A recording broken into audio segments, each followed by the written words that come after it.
hell is this? Tinkerer's Cube Draft.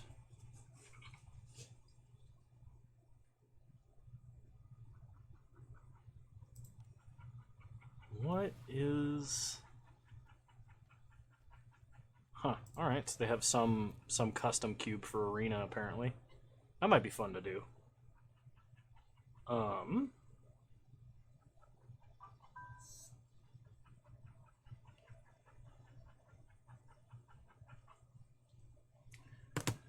Oh, man.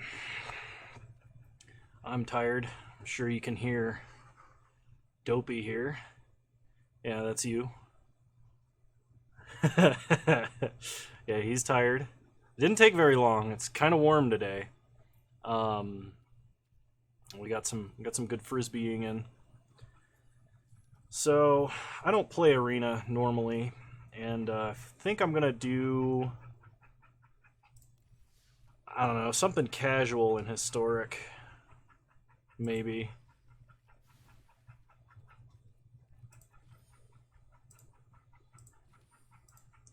What, let's see.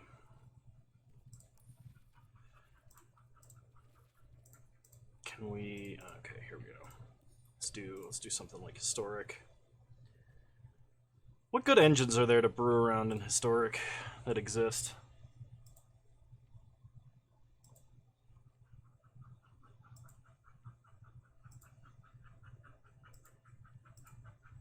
I mean, I know there's a lot of broken cards they just added, isn't there?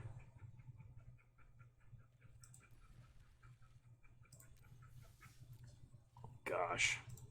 It's gonna take me a minute. Figure out what it is I want to do.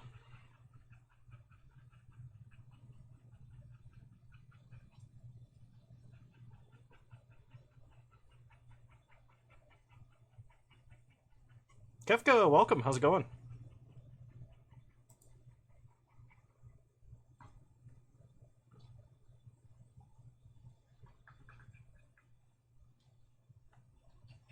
Hey, D-Slayer, how's it going? Well, I don't know that I'm going to make this the norm. This would probably be a normally infrequent thing if I was going to load up Arena. I'm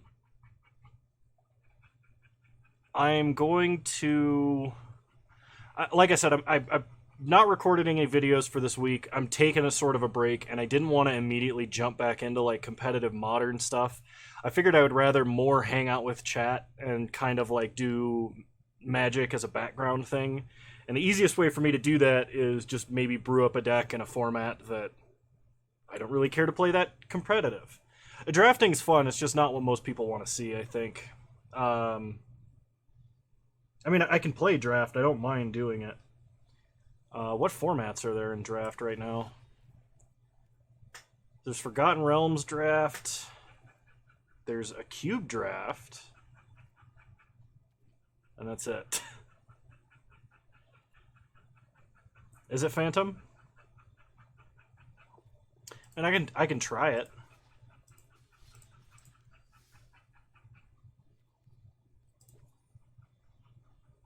Sure. You know what? We'll try it for one. I didn't have any hard plans.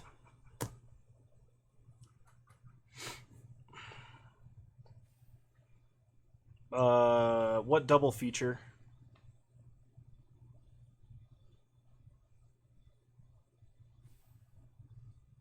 Hey, well, we're going to learn what it is.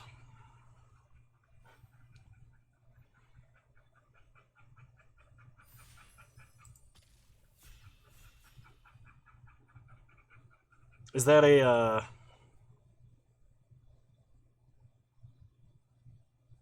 is that like the name for the commander set or something?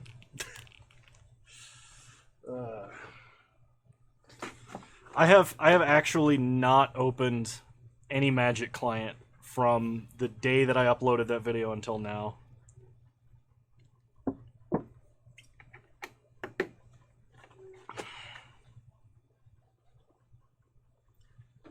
Oh, that's fun. Let's see what we're dealing with here. I have no idea how fast this cube is. Dragon's Rage Channeler seems like the obvious pick, especially with a card like Faithless Looting in the opening pack. Teleportation circle's probably the most consistent value. Start allowing guns on stream. Oh yeah, I didn't even realize I'm wearing my like cut off tank top. Joe West, welcome. How's it going? Sissia? How's it going? You know what? Yeah. I'll take that. Looks good. Let's see. Nahiri makes a core, attach an equipment. SRAM. Oh gosh. Well, there's like no red cards in this pack. You can have an aura, equipment, or vehicle. Draw a card. You know what? I'll take Nahiri. Which farm do I sunbathe on? I have always like tanned in this manner. I am the only fair-skinned redhead I know that tans. Every other redhead I've met burns. And above, I get tan, like, all the way up and on my neck and up. But, like, this span right here, which is covered by my shirt, I burn. Don't know why. So that's why I keep that part covered. I do get pretty bad farmer's tan, though. Always have. Started when I did manual labor. Recall, how's it going? Glad to see everybody showing up. So we got Dancing Sword. There's Plate Armor. Lightning Axe. So red-white equipment's definitely a thing.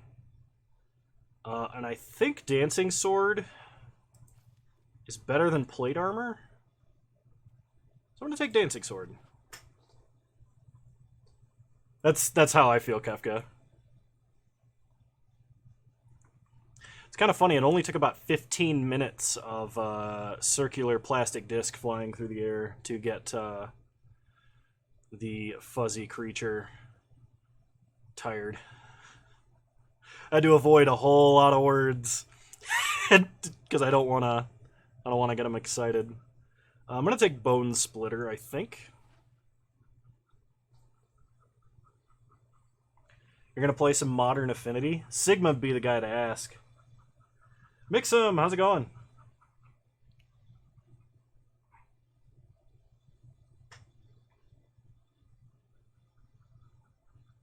I haven't played any of the new variants of Affinity. Yeah, I didn't want to. This is not going to become the norm, Mixum. This is just for. I didn't want to like open up competitive Modern or do Cube or do Modern Horizons today. I've not opened a Magic client since I took a break, so I'm just trying to do something where I can hang out with chat today and kind of play Magic casually without having to focus too much on it. Because I didn't want to do like a Binding of Isaac stream or like a Hearthstone Battleground stream or anything, right? I wanted it to be somewhat Magic oriented. I just I didn't want to put pressure on myself. Wanted to do something kind of relaxing. I thought about not streaming today too, but I was like, no, I'd rather hang out with everybody. We take Temple of Triumph. I honestly kind of want Fairy Guide Mother here because it's a flyer and it's cheap and we have equipment. I have no cards, Kefka. I have a couple of I have a couple of sets on Affinity from really early on, like a couple of the Ravnica sets. But yes, I will. I will play Eggs for you, Mixum, because you requested it through Patreon. I will play it for you. I will not do it on stream because I don't know the deck that well. I am going to, with my extra time, not making a video every day, I will use some of that time to practice with it so I understand it a little bit more rather than just picking up the deck list and running through a league because that's all the time I have for it. I can't say that I'll make it a common thing, but I'll try. I'll try to play it for you.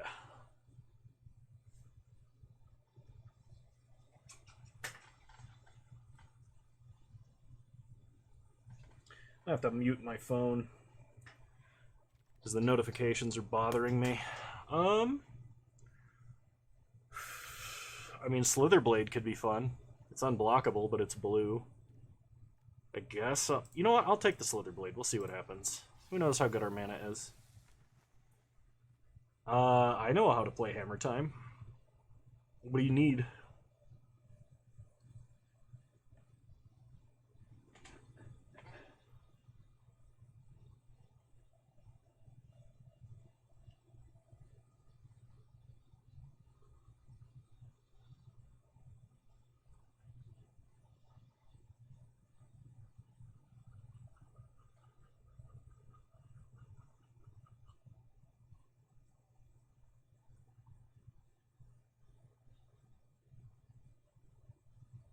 Ingenious Smith. Which one is Ingenious Smith? Looting seems good. Maybe Kazul's Fury would actually be good if we were flinging stuff with a bunch of equipment attached to it.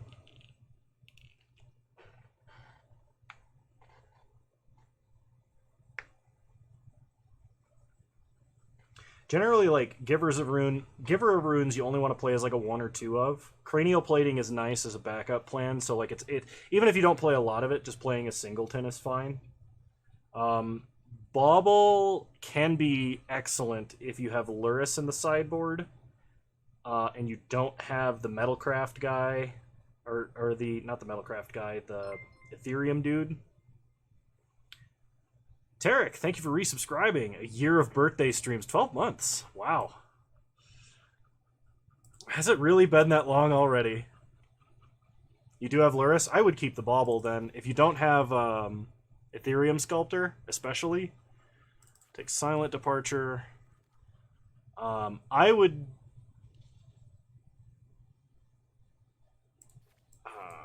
sure.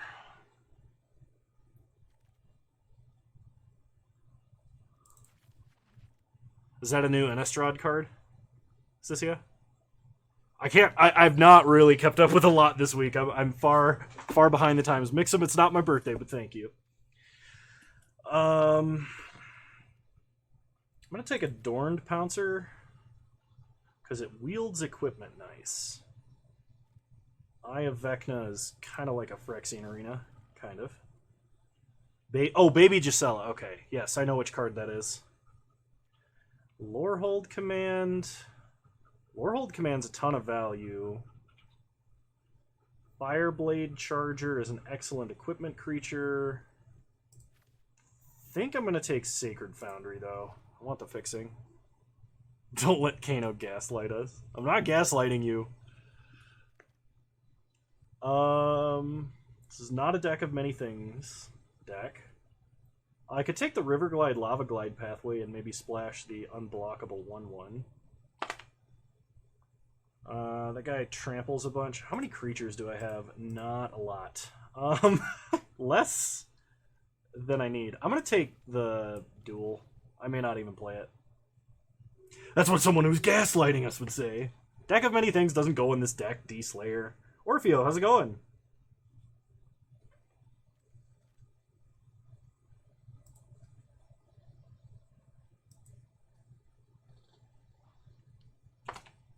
I don't know about that.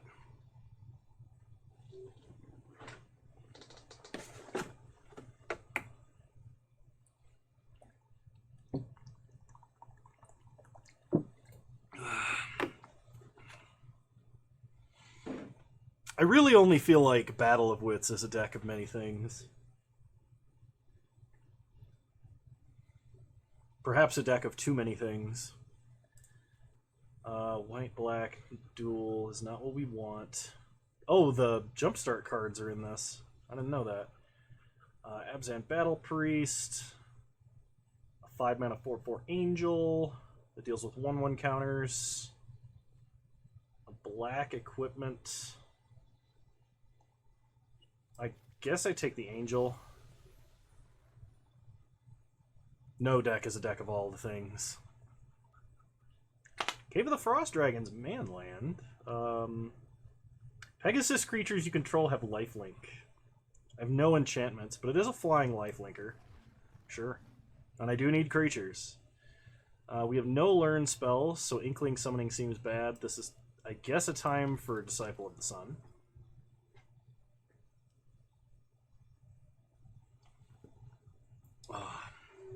I really am trying to get a better computer, so hopefully that, like, Moda doesn't puke when I play it.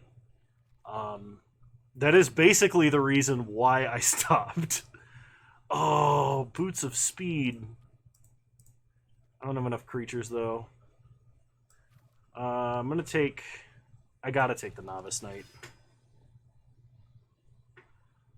This is more like Boros equipment. I don't know that I'm playing blue. I actually should put the blue cards in the sideboard. Needle Verge and Pillar Verge is fixing. Good fixing. Alright, we'll take the land.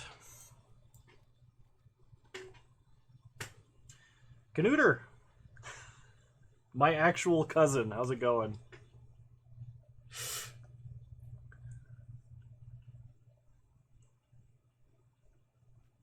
Alright, D-Slayer, see ya.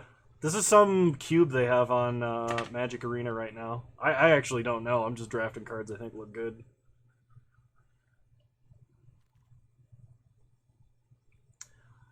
Alright.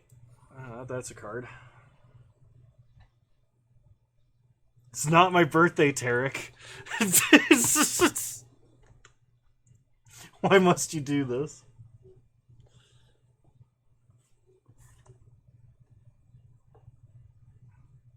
Oh, that's the little black and white tiny kitten? Nice. Do I still need creatures? I'm gonna take Lorehold Command. It has a mode that makes a creature. Naeb's fine. Yes, Rogue. That kitten's adorable. I saw the picture of my brother holding her. I guess I'll take a 7-mana land destruction spell. I mean, it is a board wipe. Maybe I could play it. Looks like some limited boring set, but with a random bomb. I don't know. There's some high power cards, but they're really mixed in between. Dark Dwellers is fine.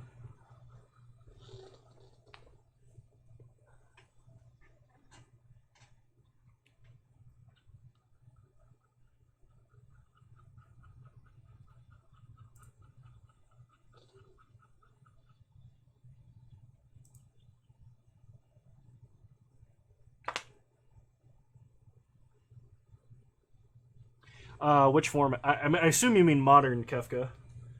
I'm not opposed to it. I'm just... Right now I'm going to have a lot less... I'm going to be making a lot less videos, so I'll probably be less likely than usual to play videos outside of what I'm normally doing. So board wipe, cleric class. We'll take Krenko. Did I see the new Teferi? No, I have not seen a new Teferi. Is there a new Teferi? I'll take the Paladin. Yeah, the Paladin.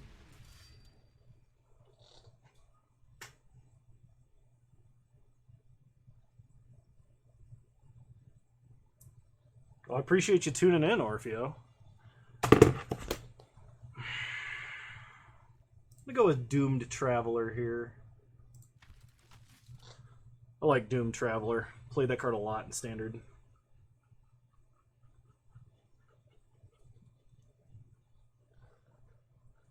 Oh, what am I doing? Let's see. Teferi who slows the sunset.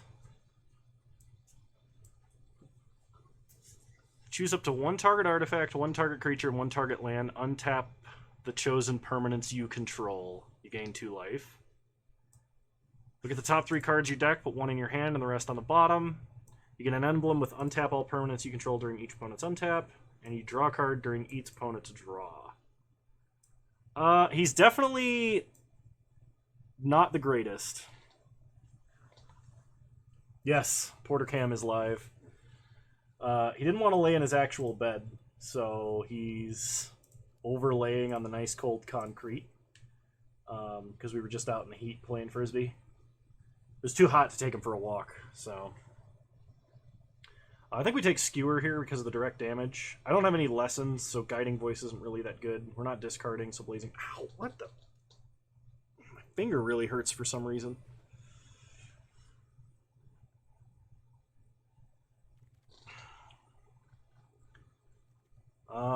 Do we have any good Enter the Battlefield effects? We have Dark Dwellers. That's about it, actually. Disciple of the Sun. You know what? I'll take Ephemerate.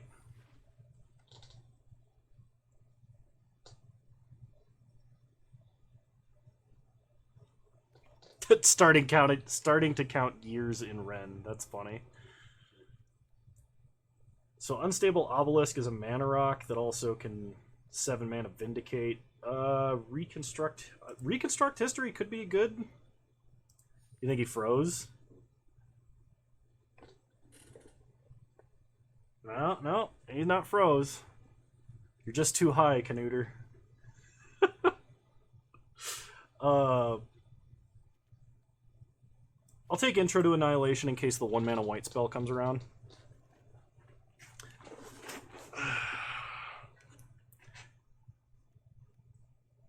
I'm not playing any of these cards.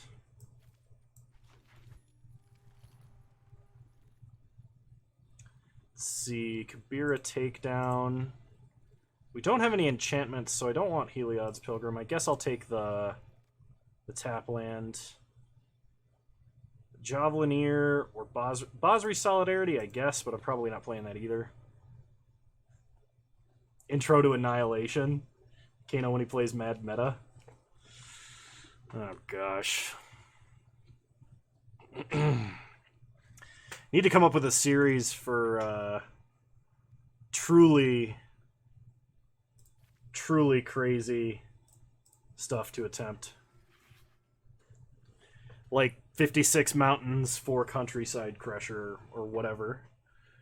Root Wall as a creature, we'll take it.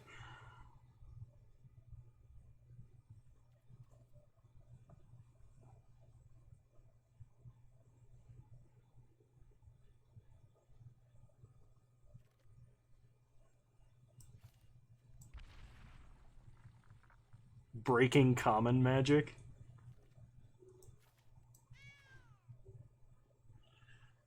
$50 decks of jank. 4th down. I like 4th down. That's good.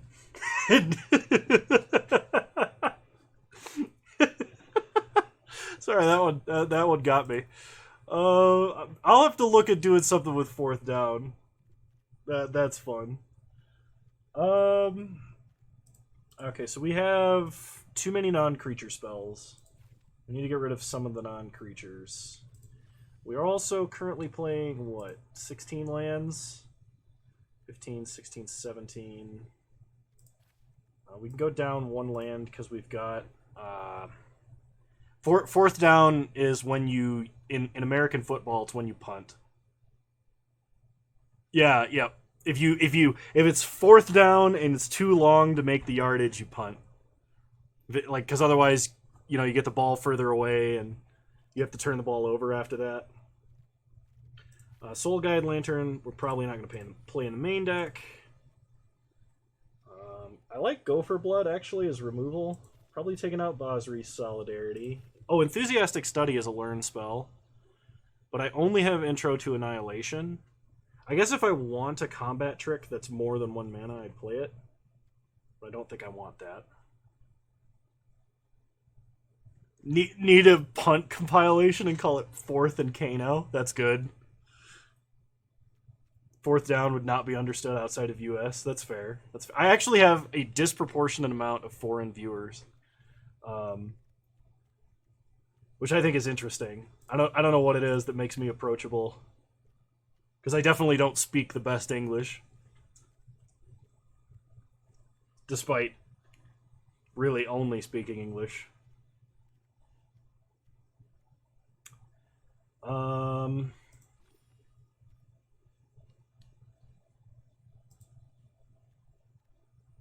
I'm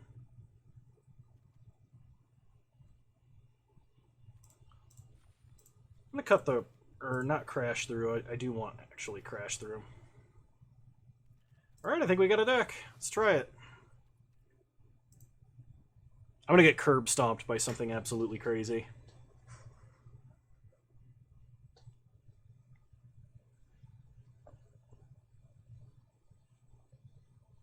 Yo sé un poquito español.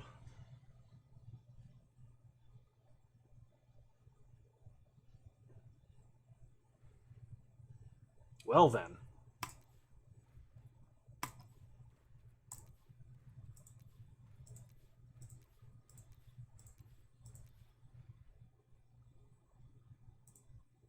Whoops.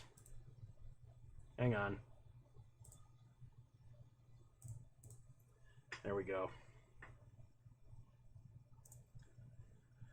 I lost connection.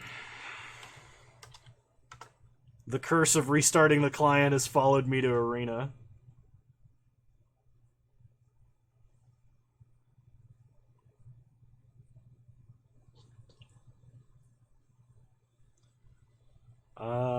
Let's see, how would I...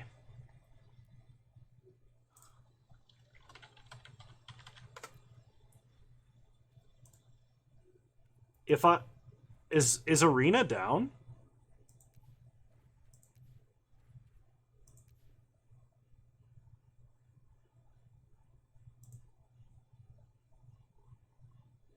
I think Arena is down. So I can't reconnect.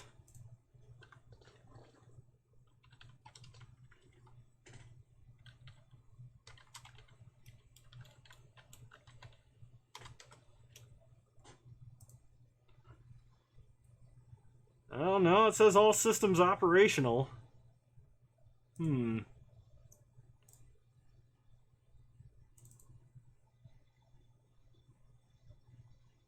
The screen, that's the chroma keying the green screen green so that I can get a dumb cutout of my face to make memes with. That's what I use that for.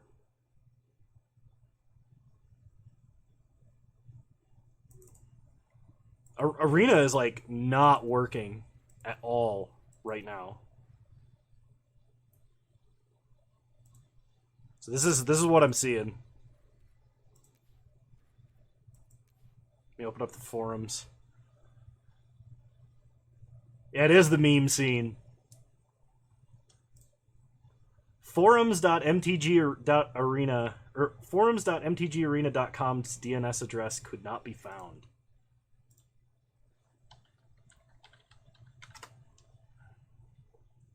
The Kano Chad versus MTG player meme is fantastic. Does this mean workout stream?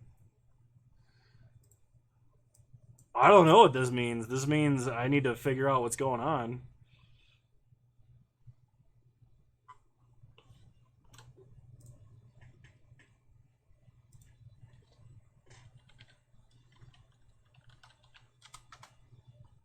Meme scene.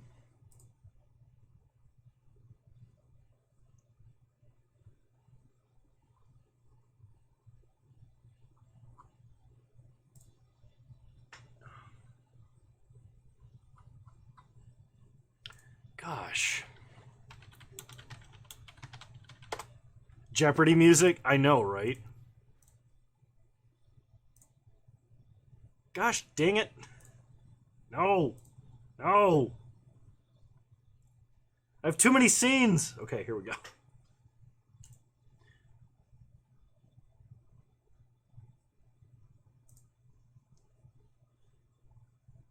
Holy desktop icons? Yeah. No kidding. Well, and it's weird because it's only Arena. Everything else is fine.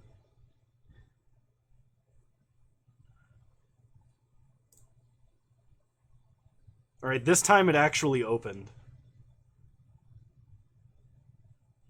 We'll see if it lets me log in.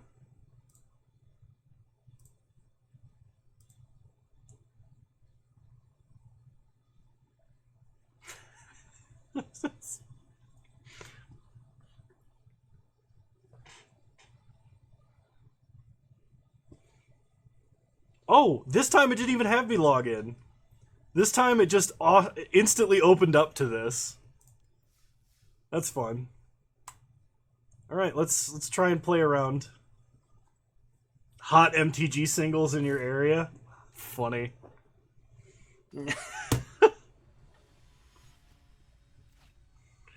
Oh gosh.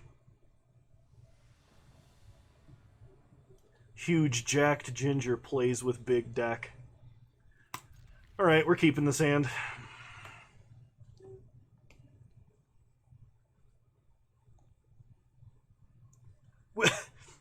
What?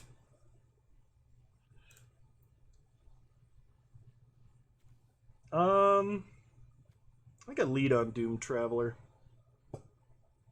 for this hand.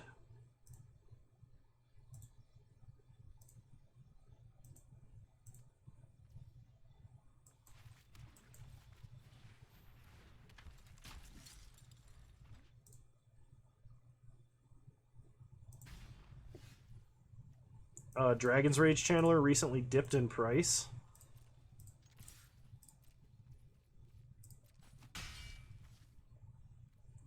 We'll play out the lightning. I probably should have actually played the Fairy Guide Mother, but... Ah, opponent is playing Prowess. That makes sense. So let's attack for 1.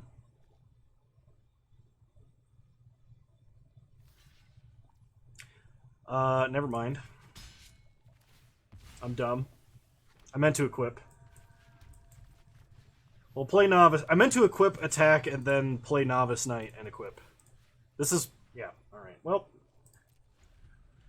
Thank you, Derek. Thank you. You gotta keep me honest. Alright, opponent opts.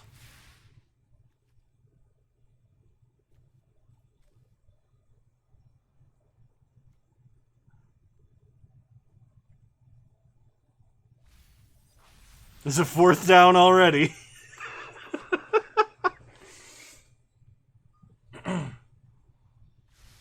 Check memes channel. Oh gosh, where did I leave Discord?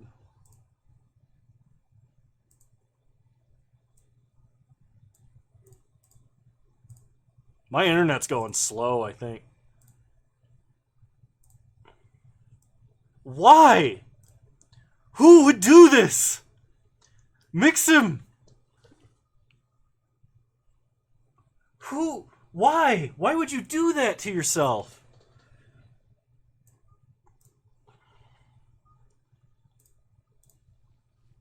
They're hitting us for 2. No blocks. They can loot. I don't care.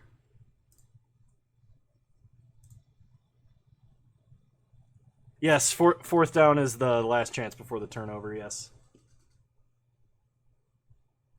Oh, never mind. Looting is what they actually wanted to do. I should have blocked. Here I was like, oh, they're gonna shock and kill me with the prowess. Alright, play Pillar Verge Pathway, play Nib. You use the desktop as a folder? Disgusting.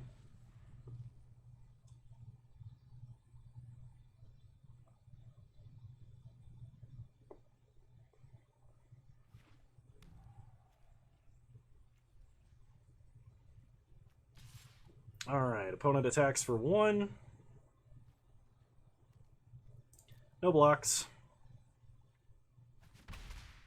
They get to loot.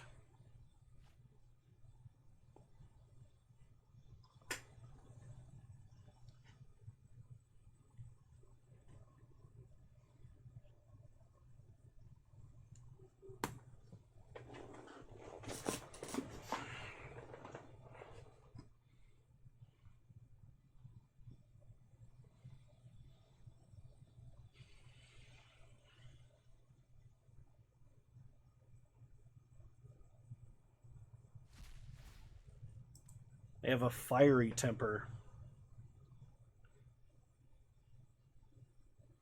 So that would have killed Naeb if we'd blocked with it. They're going to use it to kill the spirit. Okay. And they get to surveil. They have land, instant, sorcery.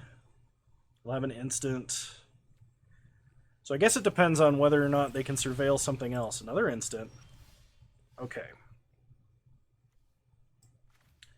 So we are going to Gift of the Fae,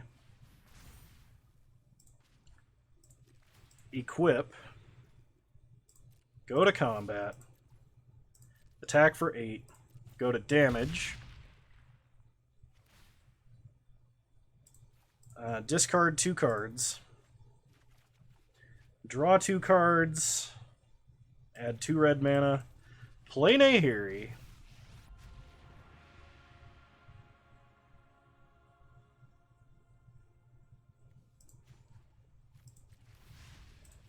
We'll kill the Elder. Just a very expensive removal spell. And now Dragon's Rage Channeler has been enabled.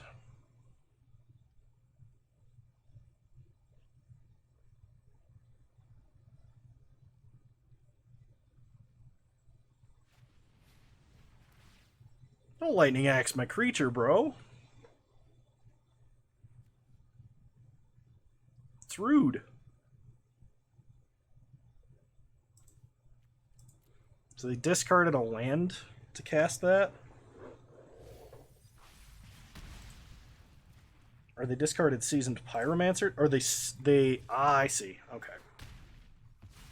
They didn't even axe your permission, Tarek. That was terrible.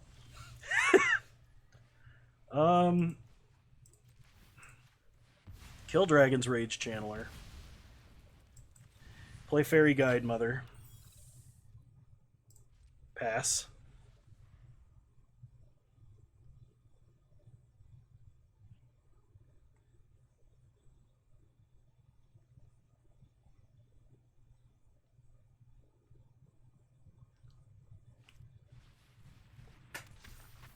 Wow, opponent just has way better cards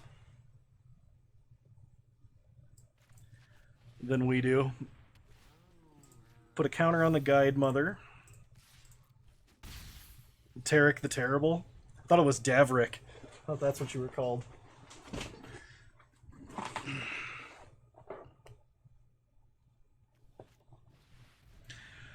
Dark Dweller. You can't just keep flashing back spells, bro. That's cheating.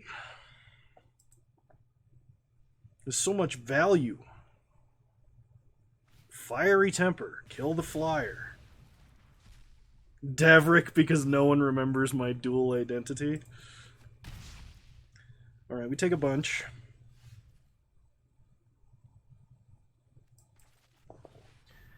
Play Archon of Sun's Grace. Pass the turn.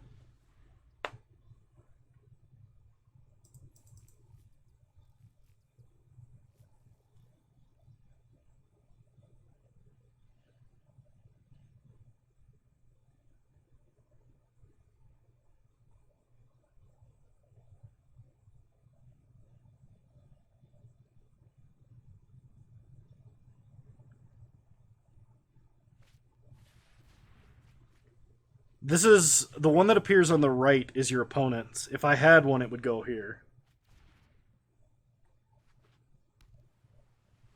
Mono blue flashback commander. I saw that and I was like, how did they print that? Like, it really seems like a high tide card. Both of these have lifelink, so might as well attack.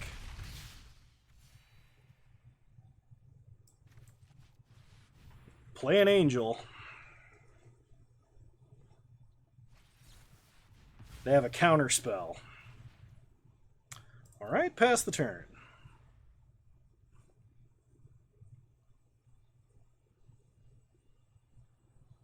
I mean, I think if you're gonna play Mono Blue Storm in Commander, you play Baral as your commander. You don't play a 5-drop as your commander. I think if you play colors for Storm, you play There's actually a few different ones you could play. What mascot would you get? I don't know, there's not like a Tiny Bones mascot, is there?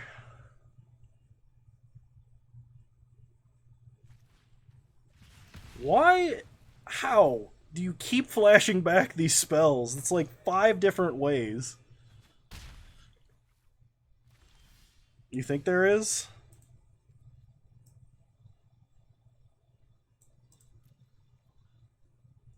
I can flashback Ephemerate, but we're dead. Sigma. So rude. How's it going, man?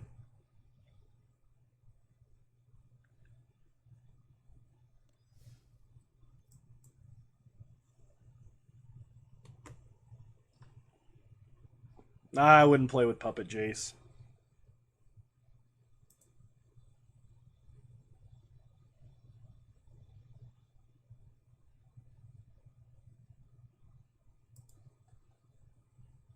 Really? Really? Man, Arena is having some problems. Having some problems today. They kicked me out right after the draft. Signal. Oh, Orfeo got him.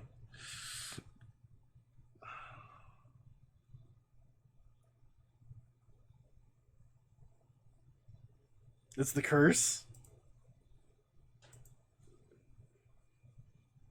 Reasonable. It's the no, it's not. Because it doesn't exist. Oh my gosh.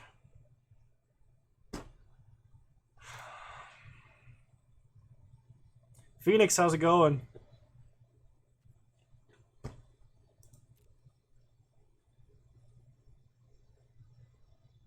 Do I... You gonna go this time? It's not my birthday, Phoenix.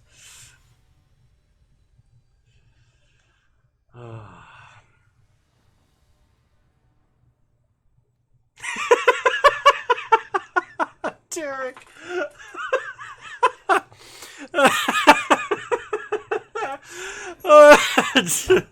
Oh, that sounds awful. Why would you make me think that?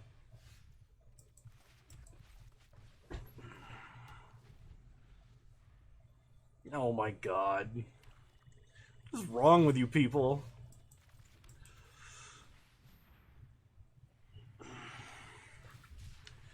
Opponent cycles Hollow One. That's concerning. Gigglefit Kano is the best. If you say so.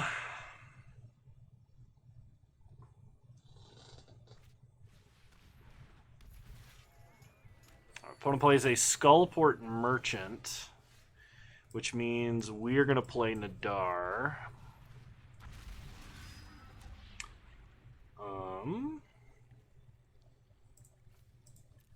Let's go Scry. Disciple of the Sun, we won't be able to cast for a bit. No harm, no foul. Yeah, I guess. Has cultivated and messed up. Yeah, I guess that's true. I suppose everything is my fault if you deny it enough. This is some random cube they've got on Arena. And I figured, you know, I'd try it out. Alright, let's play Bosri's Acolyte. Counter up here and here.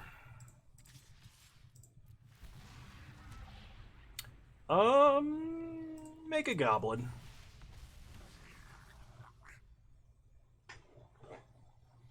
I was gonna, like, maybe brew up a historic deck or something, but I realized I have, like, none of the ideas of what, like, cards are legal there. So, because I haven't kept up with it. I didn't want to just, like, look up a deck and then craft it out of wild cards. I just wanted to, like, get an idea for a card and maybe brew around it. Oh, treasure and ephemerate the acolyte? Yeah, that would have been way smarter. Thanks, Phoenix. Thanks for giving Tarek another reason to use the punt command.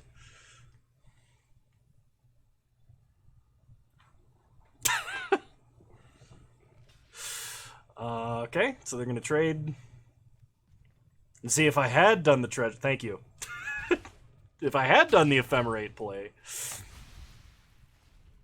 you would have found a few reasons it's okay.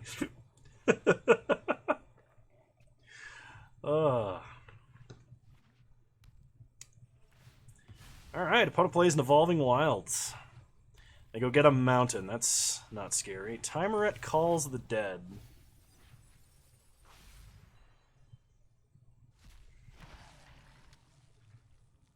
Open carrying the guns. Oh my god. I don't know what's worse, Mav. The fact that, like, you're not the first person to make that joke, or the fact that it's you making that joke. But thank you.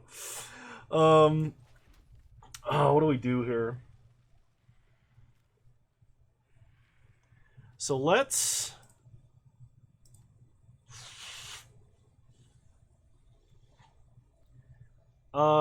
equip the Pouncer, go to combat, and attack. I'm probably going to do an ephemerate play here.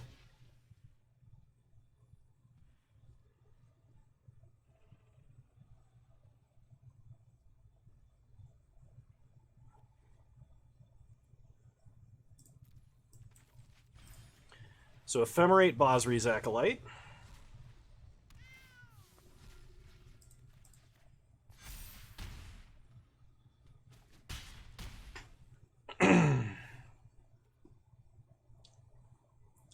And I'll move the Bone Splitter over here at the end of turn because I have no other way to use that mana. Doesn't care to axe twice. My goodness.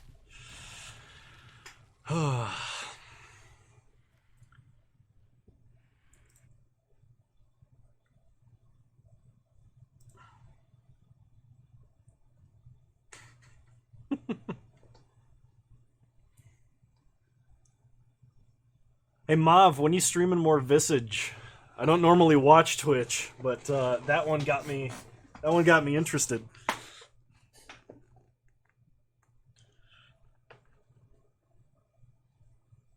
Opponent seizes the spoils. They're doing a lot of card drawing.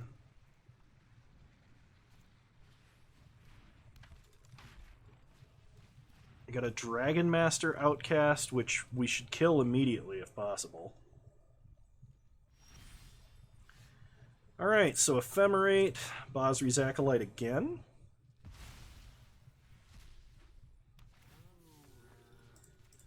Put counters there and there.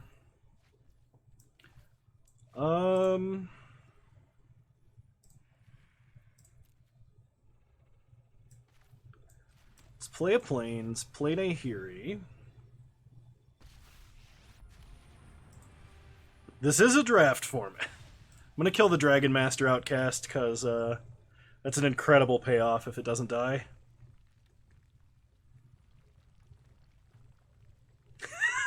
Reasonable. I'll try and remember to catch it. Yeah, we have the cat this time. Yeah, opponent sacks to gain life and draw.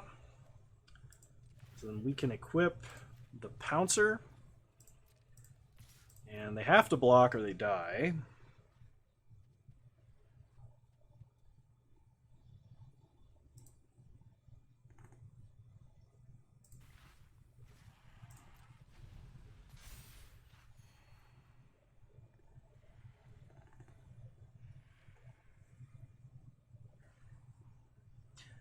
Yeah, I could never stream horror games. I couldn't do it. It would make me so uncomfortable. Opponent has a Herald of Anguish. We lose our Dark Dwellers here. That's quite unfortunate.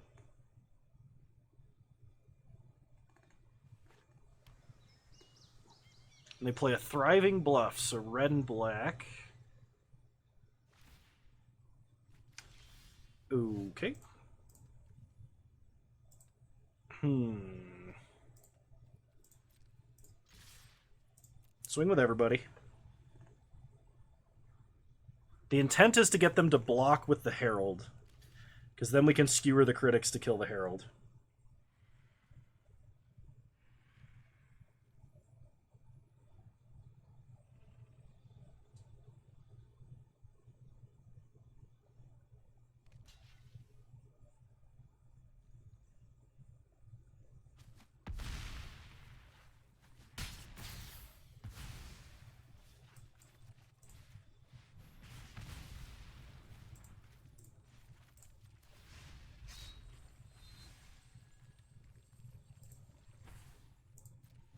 Flunge no.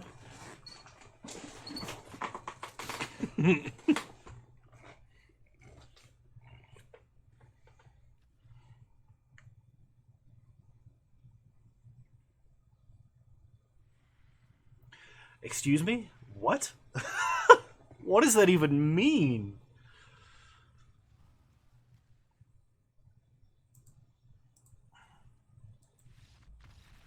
We thought it was Swigno. Oh, like the jug. I got it. Mm-hmm. Hey, we won a game.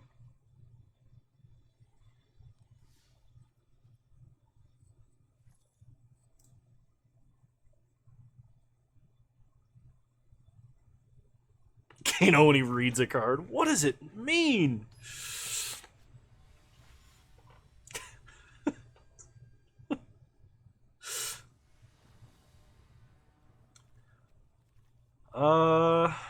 Yeah, seems great.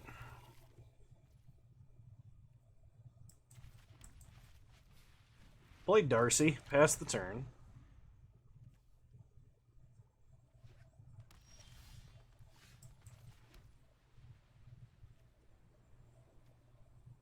I think we're going to do this because we need to surveil at any opportunity.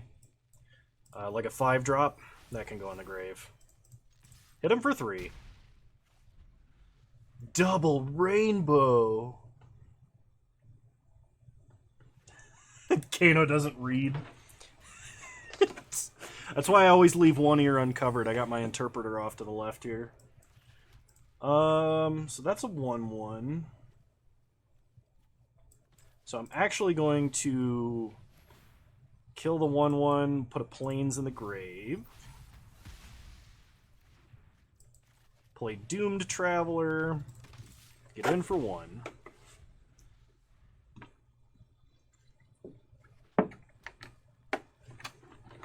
Porter is the brains of this operation. He might be.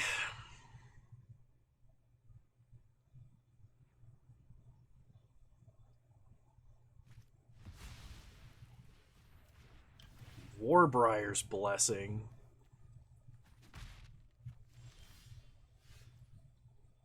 Interesting. Okay. Alright, neither of those things have...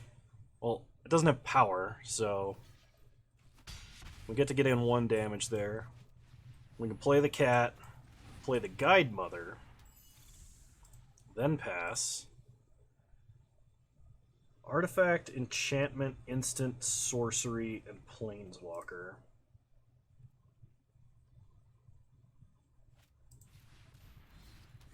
Okay, that Taunter is actually a huge problem.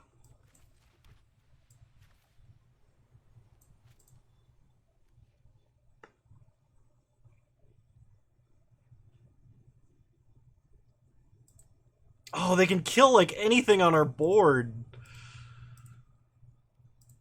Alright, hit them for 1 in the air. Let's reconstruct history. Actually, no, we're not, because we have nothing we can get back. Oh, I should have cast the no-value reconstruct history, because then Dragon's Rage Channeler would have flying and not die.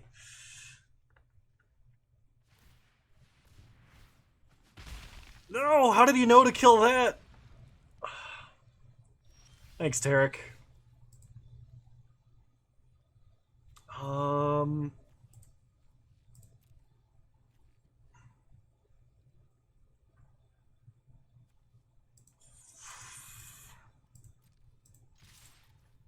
Alright, well, with the brass, Brash Taunter tapped. So first strike. I'm going to cycle this because I really want another land. Alright, we get the Paladin. Perfect. This lets us scry. Dancing Sword. Dancing Sword is good. We'll keep Dancing Sword. Why is he indestructible?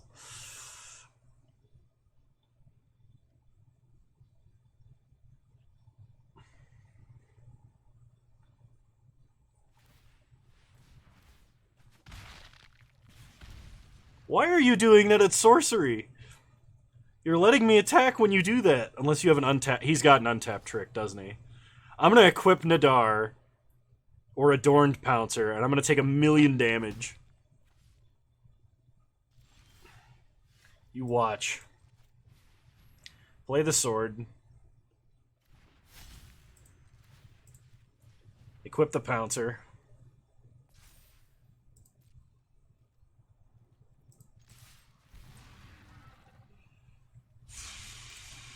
Make a treasure.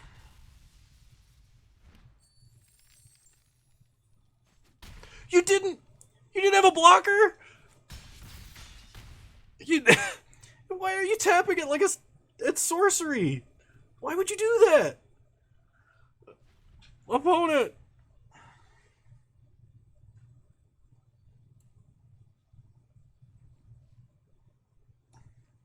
Does it say activate only as a sorcery? It doesn't. Hope he took one out of your playbook. They're still doing it. Do we have opponent punt? No, I don't think we do.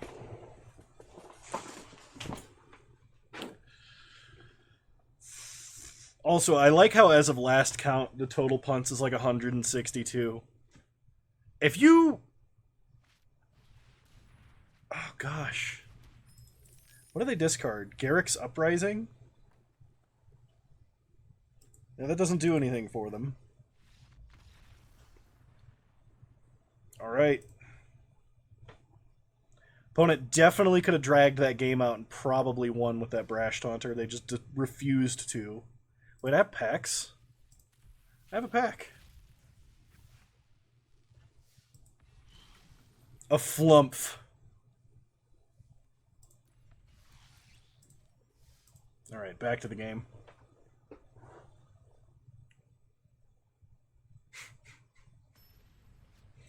was going to say, for 162 punts, one stream a week, so assuming 52 streams in the last year, like plus or minus 2. So we'll say 50 to 100. That's 3 punts a stream on average. That's not bad, is it? It's we'll keep. Really, we just need to draw 2 lands?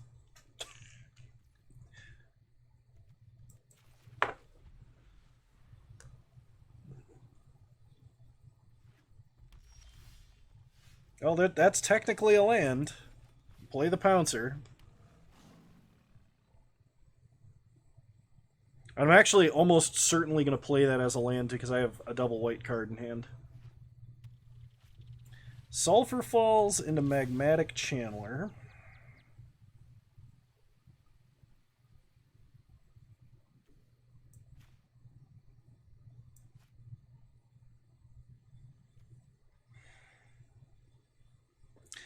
Alright, yep. No attacks. It's not great. 3 punts a stream. Oh gosh. What do other streamers average? Like 0.5? Is this a rookie number situation?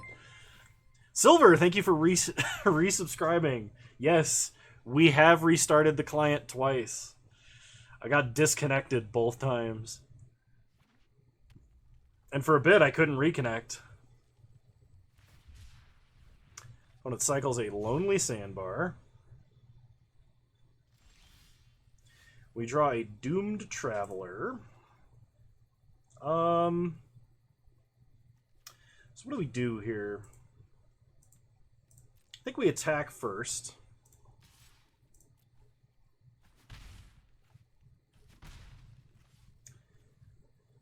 And I think I'm gonna play Nadar and Doom Traveler. Let's get a scry in. I don't need the 5th mountain. Or the 5th land, I mean.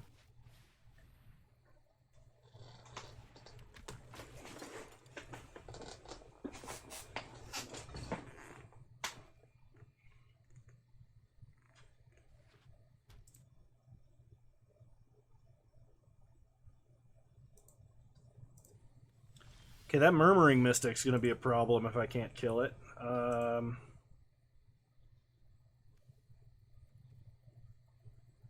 So we attack with Nadar.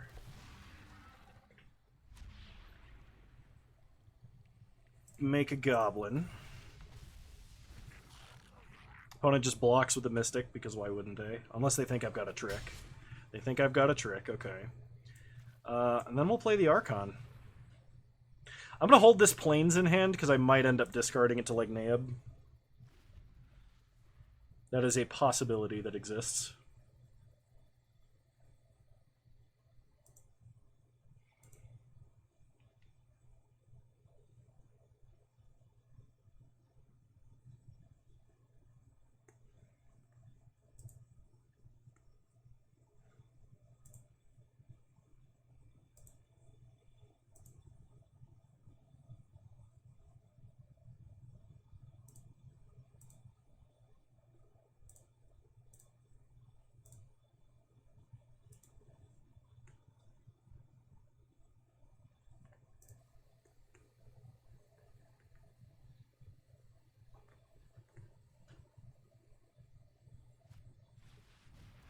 Ah, yes. Seasoned Pyromancer.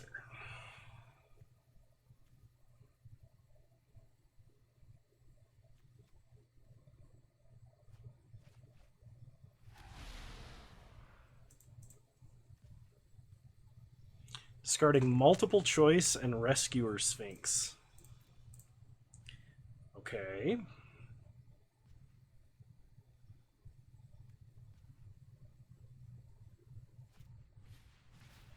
Pillar of Flame.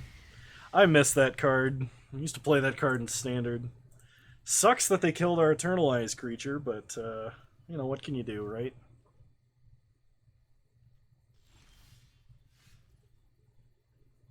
Dragon's Rage Channeler A. Alright, go to combat. Good time of day, Kano in chat. Well, thank you. And Acker, how's it going? Play Naib. You put together an artwork in meme.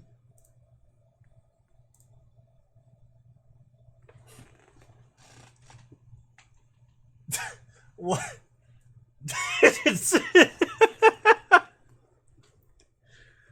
Oh my gosh. A feat of strength.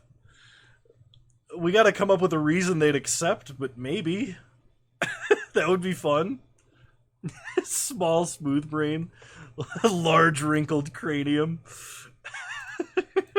Thanks. Thanks, Silver. Okay, yeah, we'll pass.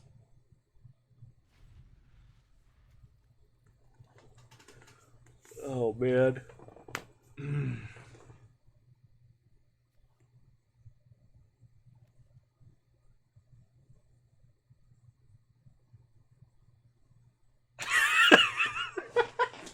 Sure.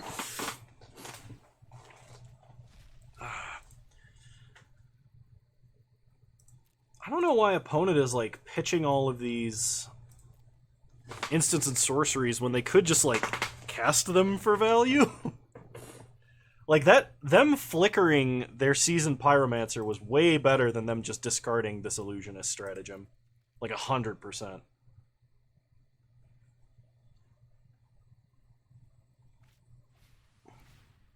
They got an Unholy Heat. Oh, I guess if they were trying to enable Delirium, that makes sense. Then they have Hard Evidence. I think they're accruing enough value I'm going to lose.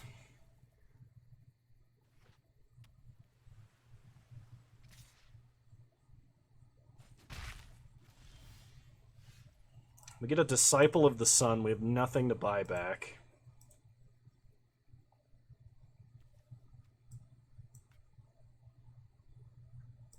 Alright. Go to combat. Let's attack. We're going to put a 1-1 counter on Neb.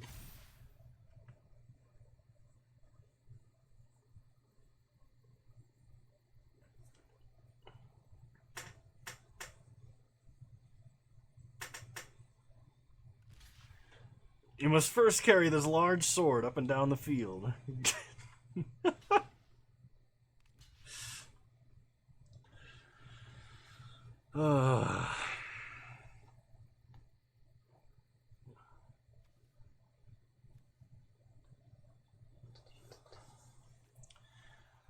Choose blocking order. So we want to kill the flyer. Put the crab last. Okay. Disciple of the Sun cannot pick up either of those cards, unfortunately. This does not get creatures. So we'll play Dragon's Rage Channeler and pass the turn. Why is Ephemerate creature you control? Because Ephemerate is really, really powerful when compared to the standard for that ability, which is either Momentary Blink or Cloud Shift. Like, the fact that it has Rebound is what denies it that flexibility.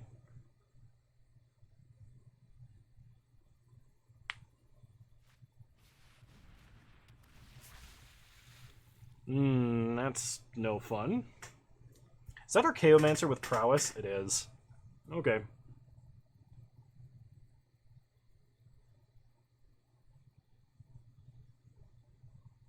Opponent gets back Unholy Heat. And this is probably where we lose.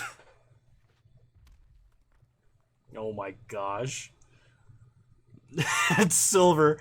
Why would you curse me with the knowledge that you have the ability to do that? Opponent gets another bird. Kills our best guy.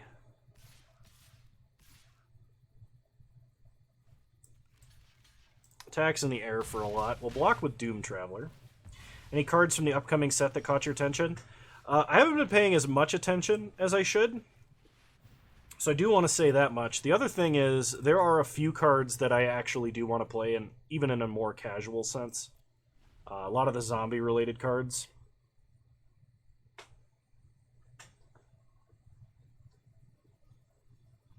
So, yes. Like, but there are creatures with downside enter the battlefield effects, right? And that makes Ephemerate more powerful. It's less flexible and is less powerful because it has Rebound. Like, that's why.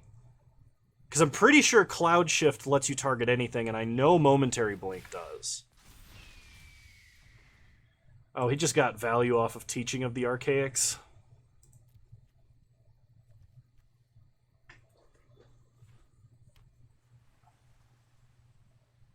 Like, you can make that argument for cards that are unnecessarily restricted, right, in targeting? Because there's quite a few of those, but Ephemerate's not one of them.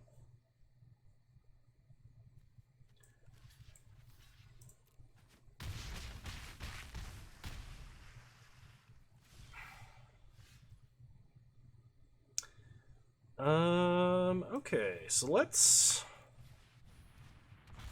draw. What creatures are bad when we blink them that are played in Modern?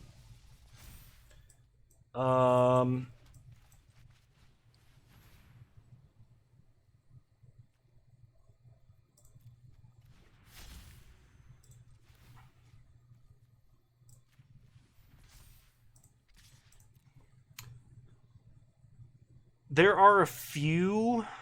Ballista's one. I was gonna say Hangerback Walker actually, but there are a few. Not even that like the creature itself is bad to blink, but if you can blink your opponent's creature in response to them suiting it up with something, like if they pay 5 mana to equip a Batter Skull and you blink it, that's a pretty big downside for your opponent. You blink in response to a modular trigger. You blink in response to a... Assassin's Trophy is abusable, though, if you can blow up any of your own permanents and get a rampant growth out of it.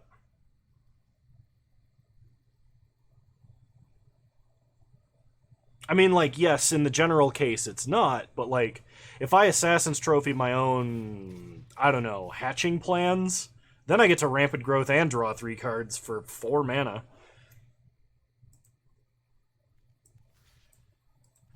Do I want to block? No.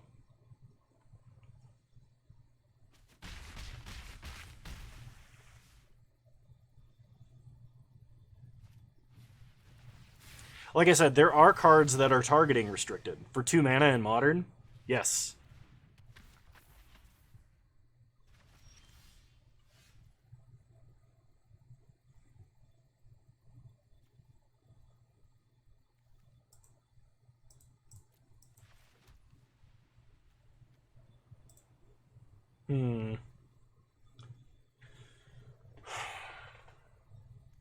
So, like, I can kill Riel. That doesn't really do anything, does it?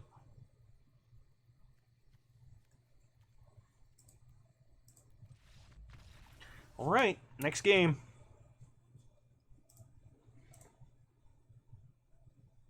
Abrupt Decay is restricted to CMC 3 or less. Yeah, and that doesn't care if you Abrupt Decay your own stuff. How do you know the name of near useless rare from Guild Pact? Hatching Plans? Is that the one you're talking about? Okay. So before they started adding cards to the game in an absurd rate, specifically modern legal cards to the game, I could keep in my head nearly every modern card that was relevant that got added because I constantly was trying to brew interesting, like, tier 2 jank decks. When they started printing direct to modern cards and stuff like that, I actually could not keep up. So, like, I wanted Crack the Earth to be playable because Crack the Earth is 1 mana land destruction in the right scenario. So what is one of the best permanents that you can crack the Earth with? It's Hatching Plans. Like, so, you know, that's how I know that. No further questions, please.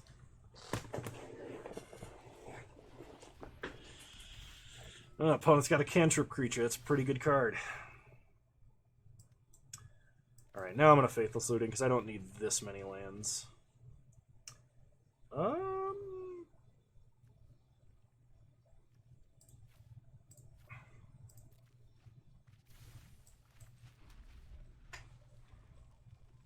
You play Budget Modern since Kamigawa and you've never heard of Hatching Plans? We should do, oh, that would be fun. We should do, like, Kano trivia. So, like, y'all say the name of a card, and without me, like, looking, I have to try and tell you what it does. That would be fun. Like, you can pick obscure... We'll say obscure, but playable cards.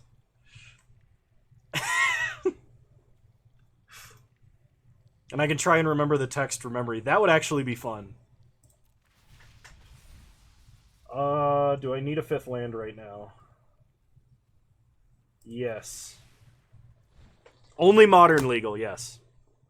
While I do know some Legacy and Commander cards, I would the overlap is a lot smaller. Prism Array?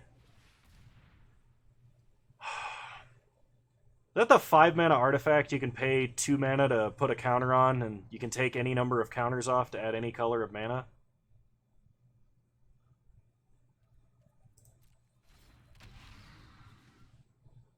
No?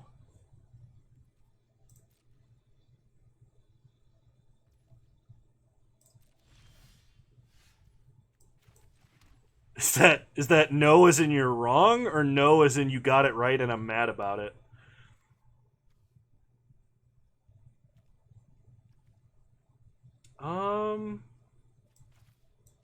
Play Krenko. I'm wrong? Okay. Which one's Prism Array, then?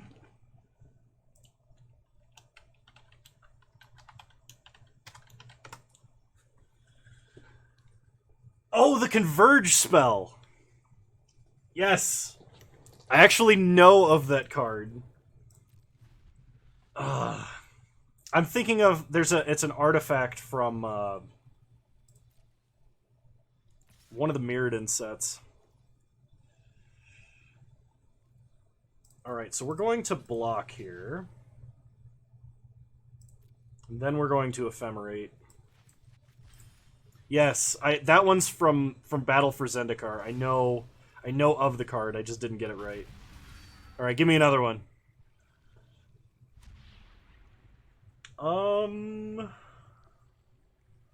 We'll do the Goblin, because I'm going to need to block. Confusion in the ranks? Oh, I know this one. I've actually played that card.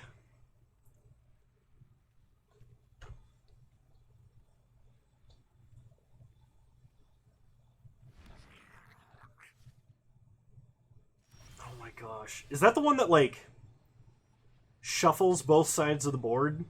I couldn't tell you the exact text on it.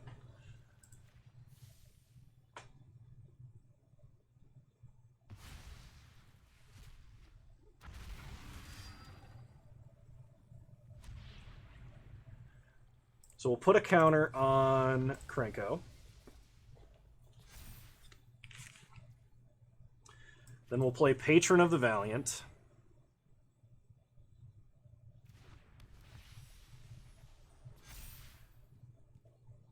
Then we'll attack with Krenko. Swaps control when a creature, artifact, or enchantment enters. Okay. So no, I didn't know that one either. Oh my gosh. Not doing a bad showing after bragging, am I? It's just...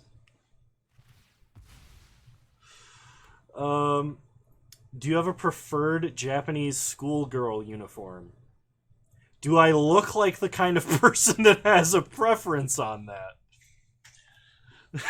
No, I don't have a preference.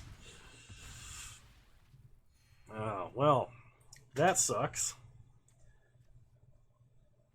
Tell us the exact wording of Possibility Storm. Whenever a player casts a spell, you reveal cards from the top of your deck until you reveal a card that reveals a type with that spell, and then you cast that instead, put the other one on the bottom of your deck. I think that's how it goes.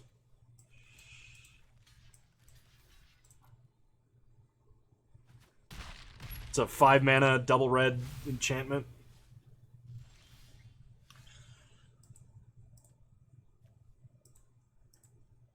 Let's see. Only triggers if you play from hand.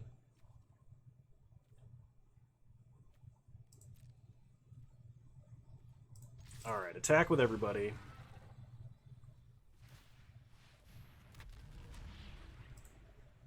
We're gonna draw a card. We get Naib. Everybody gets Anthemed. Yeah. Okay, then we can...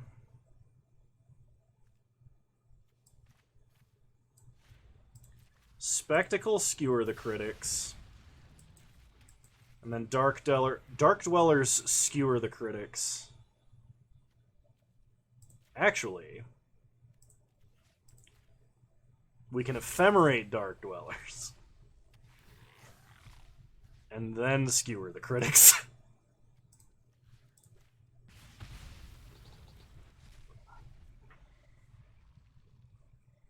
I don't think that matters, because I'm pretty sure Rebound... Yeah, Rebound only works if you cast it from your hand. Take 8.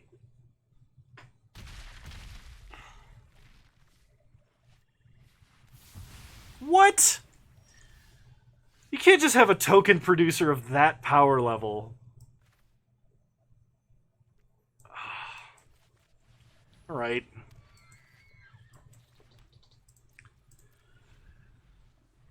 Abyssal Persecutor. 4 mana 6/6 flying trample demon, double black. Your opponents can't lose the game and you can't win the game. As long as it exists on the battlefield. I know Abyssal Persecutor. I also know that in Return to Ravnica, the second set, they printed Desecration Demon, which was the 4 mana 6/6 callback with a drawback. And that card I liked. Does this have, like, flying now? It does not. It has vigilance. Alright.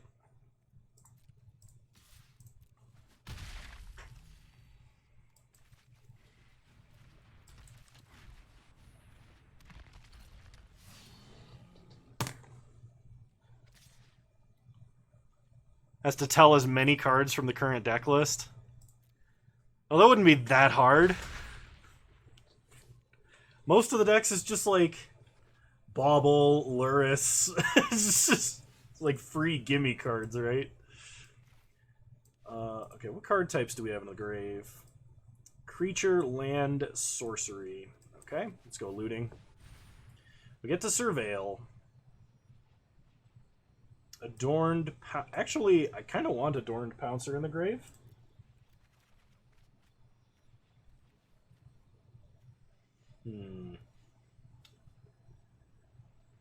Alright, we're going to dump those two.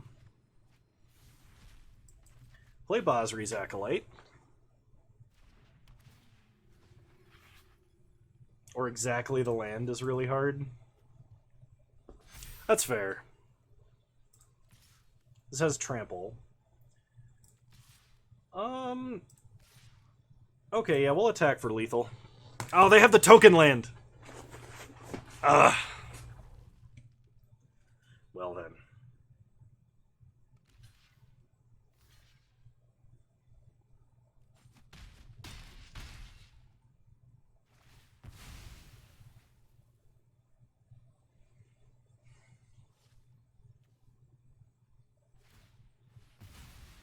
Opponent gains life.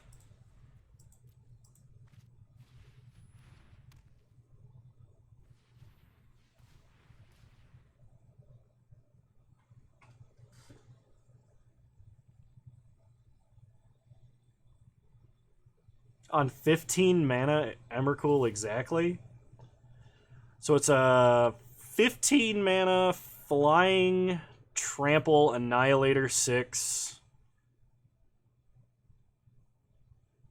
with protection from colored spells. And when you cast this spell, take an extra turn. I may not have gotten it in exactly the right order.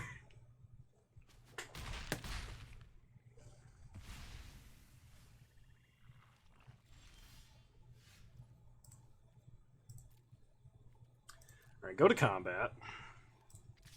Attack for 4.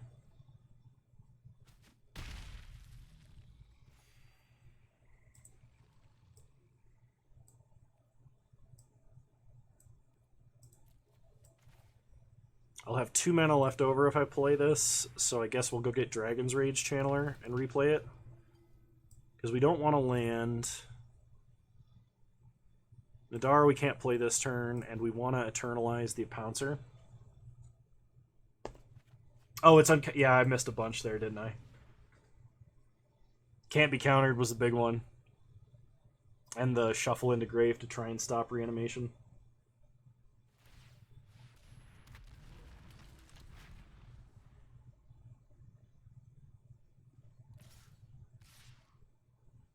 Opponent attacks us for 11? What are the odds I die? Alright, we're going to take 11. Tezzeret, Master of Metal.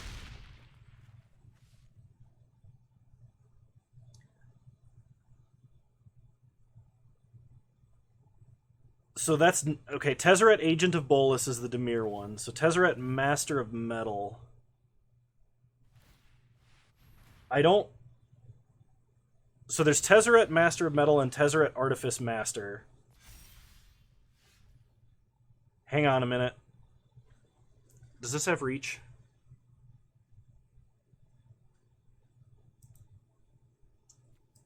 Okay, what we're gonna do... Let me kill this guy if I can.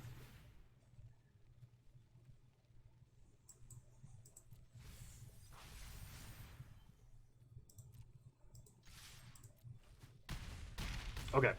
So, Master of Metal... I think that's the first Tezzeret printed. His +1 untaps up to 2... Oh, is it artifacts or non-creature artifacts?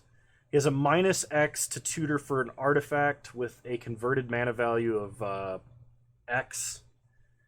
And then his alt, which I don't remember, I think it's a -5, is all of your artifacts become 5/5 creatures until end of turn. All of your non-creature artifacts, maybe? And he costs 2 blue with 3 colorless? Is that the right Tezzeret? Because there's another 5 mana Tezzeret that's double blue, and I think that one's Artifice Master, and that's the one that makes Thopters.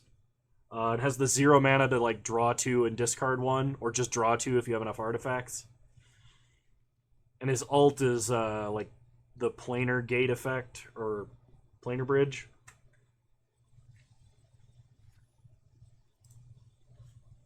I said the wrong Tezzeret.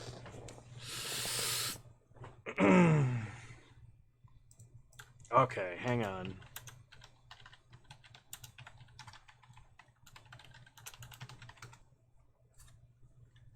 Oh, that's the...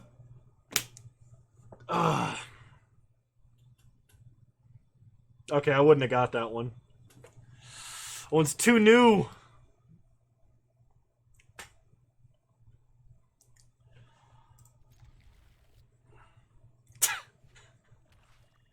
It's outside my window of knowledge. Doesn't count. Completely arbitrary. Then how is Luris worded? It's a hybrid black-white 3-mana cat. A nightmare cat, actually. With lifelink. And once during your turn, you may cast a... permanent with mana value 2 or less from your grave and has companion.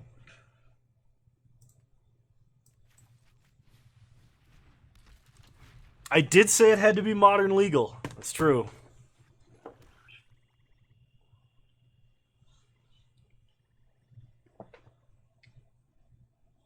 It's a 3 power, 2 toughness. I thought I said that, but I guess I just said 3 mana.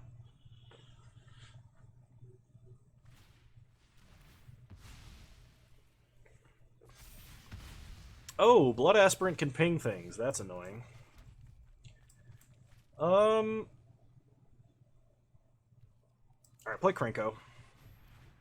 100% on Luris. Well, that's a card I've seen a lot recently, so that's not too impressive for anybody.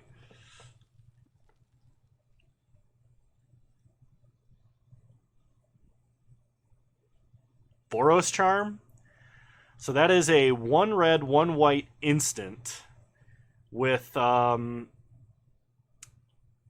modes. One mode is deal 4 damage to target player. It might be target... I think it's target player. It's not target opponent. Target creature gains double strike, or permanents you control gain indestructible. Silver. Wonderful. They're dealing a damage to Krenko. What are you watching? You're watching... It can hit walkers too. Oh, that's because it was the old text was target player, and when they errated the old burn spells that only targeted players, they errated them to target planeswalkers as well. So that is actually a case of errata changing the text on a card. Hey Oz, I'm playing Arena because I didn't want to play anything too competitive today. Yeah, it's that Tinkerer's Draft thing.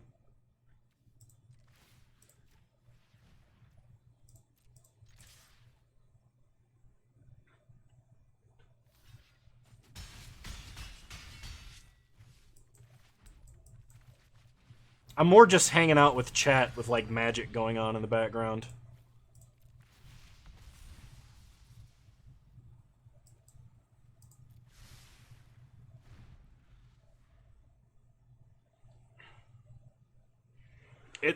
It's kind of just a random conglomeration of cards, really.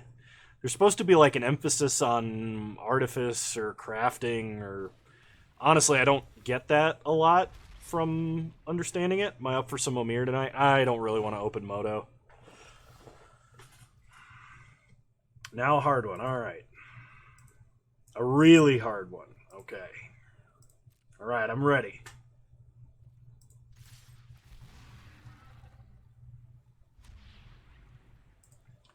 Let's make a treasure. Should be able to get it, but it's still hard. Okay. Counterspell.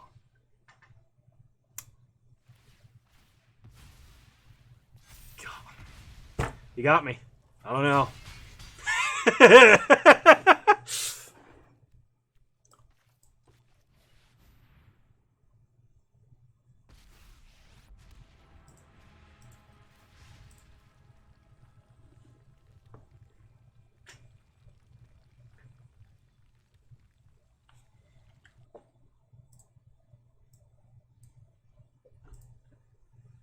Hydroid Crisis. That's the Simic colored, like, green-blue X.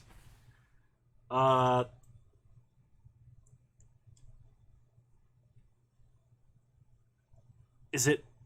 I couldn't tell you the creature types. I know one of them is Hydra. But it has flying and trample. It enters the battlefield with X/1/1 counters, and you draw, as a triggered ability on cast, you draw half of X cards and gain half of X life rounded down each time. Is it like lizard, jellyfish, Hydra?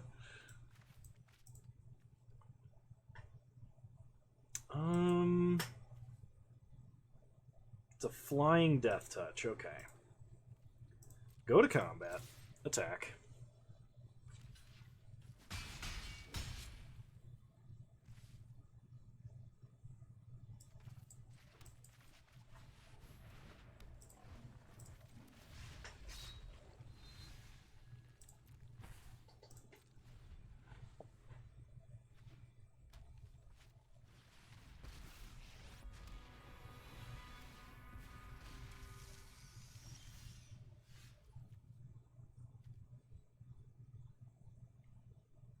Shelldock Isle.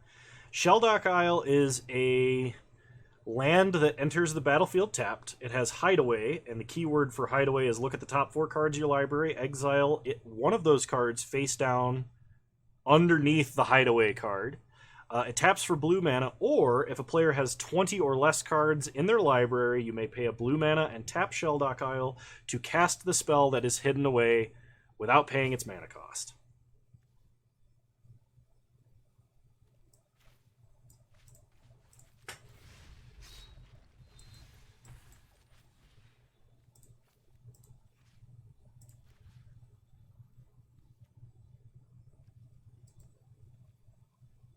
Hang on a sec. What does this card actually say?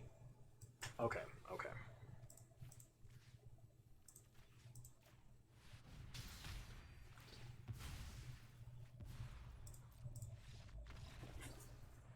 Stump the Chump, that's what it is. So Chandra Awakened Inferno. That's the 6-mana Chandra with...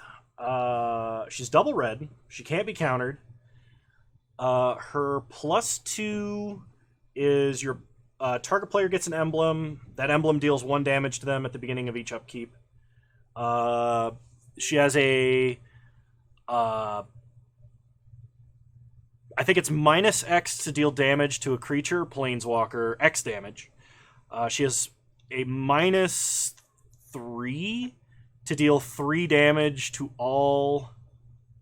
It might be all non-elemental creatures?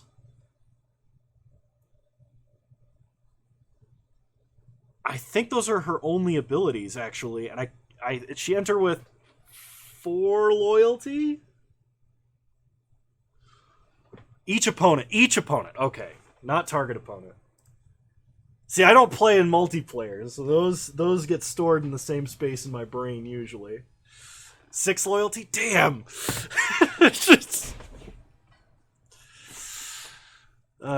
close.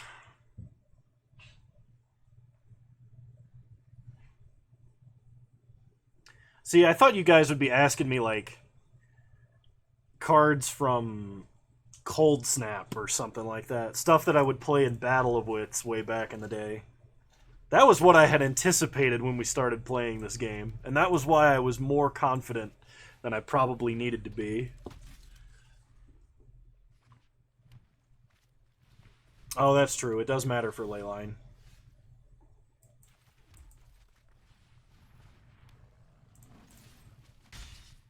Bad Moon? Bad Moon's a 1 black, 1 colorless black enchantment that says black creatures get +1/+1.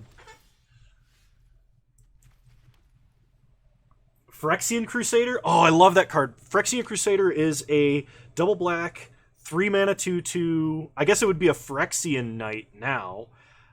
It has protection from red and white, infect, and first strike.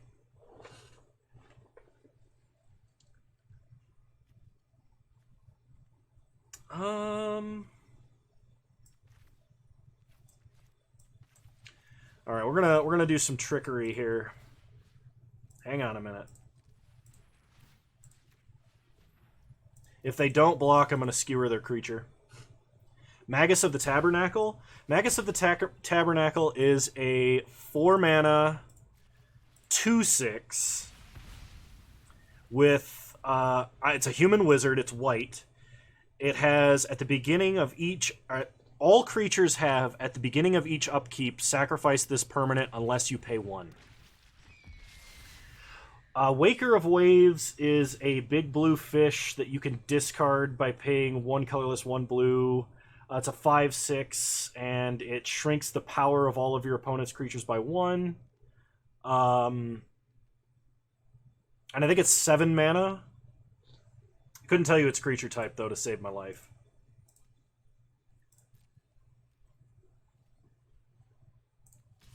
It's a 7/7? Okay.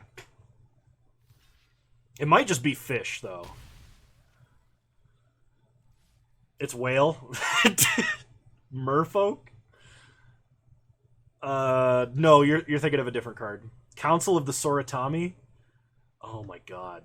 Yeah, you can pay 2 mana to think twice, or not think twice, sleight of hand at instant speed with it. You pay 2 mana, discard it, and you pick one of the top 2 and put the other one in the grave. That was what I was trying to describe initially. That part I actually knew. We're going to need the red mana. We'll play the Archon. Council of the Soratami. That one I don't know. That one I can tell you it's from Kamigawa, obviously, by the name, but... Yeah, -1/-0 is what I said. It shrinks the power of your opponent's creatures. That is what I said. If I said -1/-1, then I was erroneously saying that. Draw 2... Oh, is it just Divination? It's the, like, double blue arcane divination. Is that the one? Oh my goodness.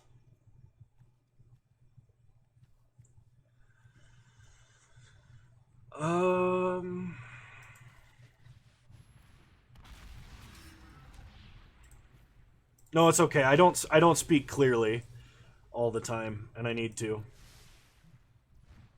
Iganjo Castle. Iganjo Castle is a legendary land with no types. It taps for white mana, or you can pay white and tap it to prevent the next 2 damage that would be dealt to a legendary creature. Is it just 2 Okay.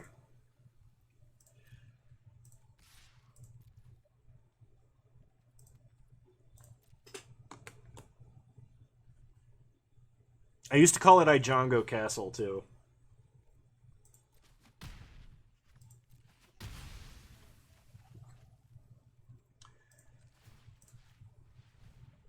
The Bringer cycle? Okay, in broad terms, they're mostly 7 mana, like... a Grave Betrayal, I know. I actually know because it's from Return to Ravnica. That's a 7 mana enchantment that's black. It's double black, and it says if a creature your opponent controls would die, put it onto the battlefield under your control with a 1/1 counter on it. I don't know if it has the. It's a black zombie creature in addition to its other colors and types, right, or text, though. That I don't remember. The Bringer cycle in broad strokes is they're all, I think, 7 colorless and then 1 or double of the color that they are. So, like, the white one's double white and 7 colorless. You can pay 1 of each color as an alternative cost to casting them. The white one puts an artifact from the graveyard to the battlefield, I think every upkeep. The black one lets you Vampiric Tutor every upkeep. The blue one draws you 2 cards. And I don't know what the green or red one do. I can't remember. This is fun. I'm bad at it, but this is fun. I remember a lot of weird oddball stuff, but you guys are showing me that there's a lot that I haven't run into enough.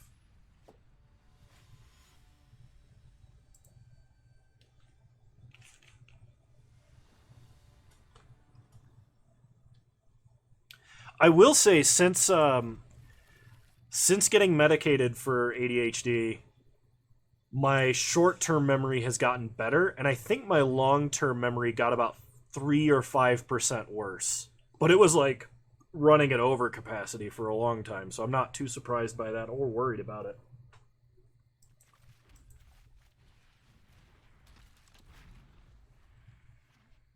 Liliana Vess. Liliana Vess is a 5-mana black planeswalker with two black mana pips. Her +1 is target player discards a card. Her -2 is Vampiric Tutor.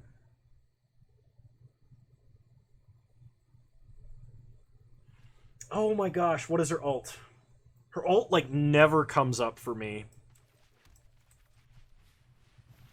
Her ult might be reanimate all creatures and put them on your side of the battlefield, but I don't know how much it costs, and I don't know how... I think she enters with 5 loyalty, I want to say. Oh my gosh. Nobody ever uses her ult. I never, like...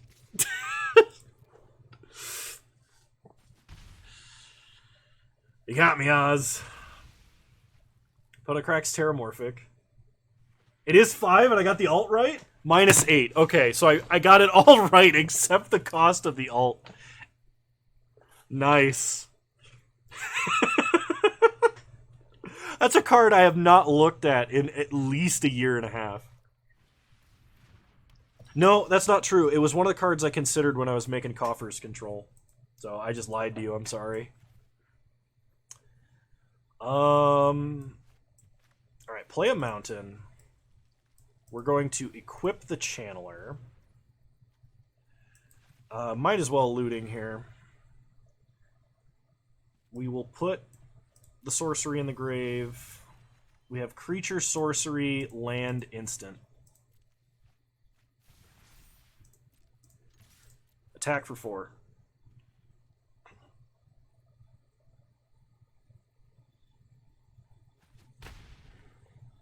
Okay. Alright. So here's what we'll do. The next card that someone wants to ask or quiz me on, pick a card from the original Innistrad block. So that is Innistrad, Dark Ascension, and Avacyn Restored. Pick any random card from those 3 sets, and I will tell you what it does. That I should be able to do with like 95% accuracy. Because not only were those my favorite, the cards I started with, but they're also, I think, the cards I've played the most. Alright, play Pillar Verge Pathway. And kill Dreamstrix. Opponent gets to learn.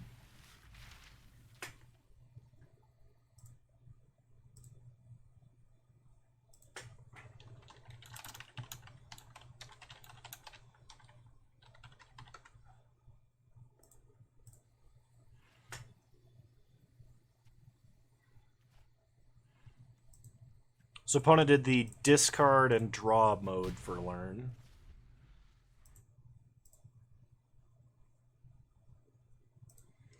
Death's Caress. I think that's the... It's a 5-mana removal spell. It's black. It's double black and 3 colorless, or 3 generic. I think the art as a skeletal hand gripping a woman's face. It has to do with destroying a human creature. It might just be destroy target human creature. I think that's what Death's Caress is. Raging Poltergeist is a 4-mana flying 6/1. That's like a burning ghost, a flaming ghost. That was in the first intro pack I ever bought. That one I'm pretty confident on. It might be a 5/1. It's a 5/1 or a 6/1. And it's 4 or 5 mana, and it's red, and it flies, and it's a ghost. 5 mana, okay. If that creature was a human, you gain life equal to its toughness. Okay, that one I remember. Ray of Revelation is what Ancient Grudge is, except for... it doesn't fly? Really? Okay, Ray of Revelation is Ancient Grudge, but for enchantments, and it's white. The flashback cost is still green. So it's 1 white, 1 colorless, destroy target enchantment, flashback, 1 green.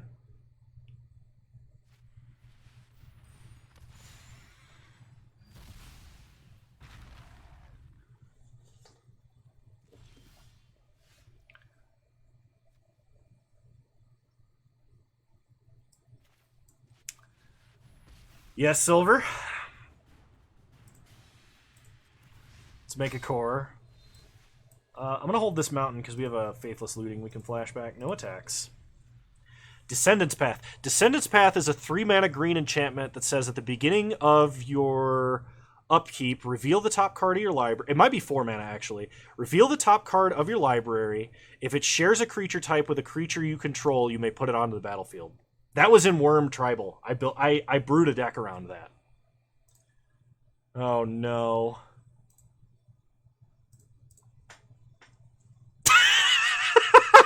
What? What Senpai doesn't notice you? Griptide is a 4-mana blue instant that says put target creature on top of it. Yes, I was thinking of Grasp of Phantasms for a second. It is a 4-mana blue instant that says put target creature on top of its opponent's or on top of its owner's library.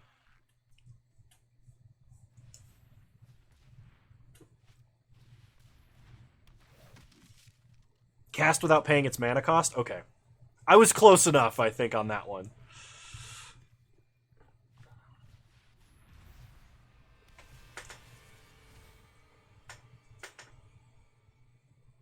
Thraben Purebloods.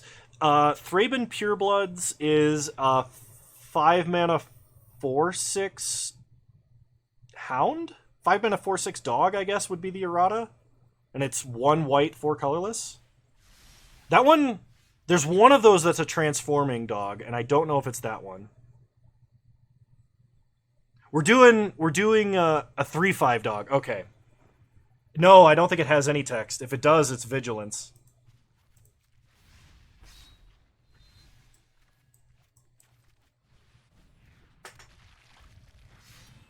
Midnight Guard. Midnight Guard is the 3-mana 2/3 that whenever a creature enters the battlefield, untap it as a trigger. Right now we're doing original Innistrad block only cards, Silver. Because those I know mostly well.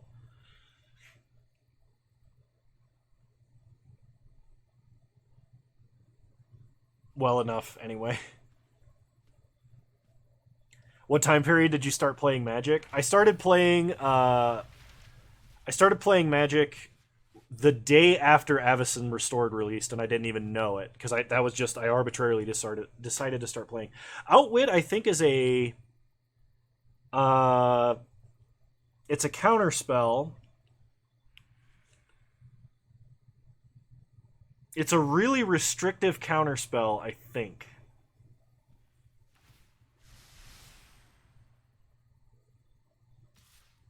Oh, what does it do?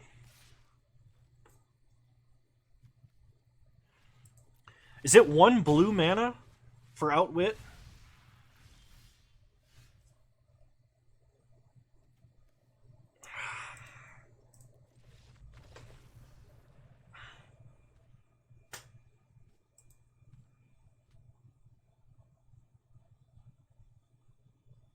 Sissy, I think you've stumped me. I know the card. I've heard the card's name. I know it's a blue card. That is as far as I can be confident on it.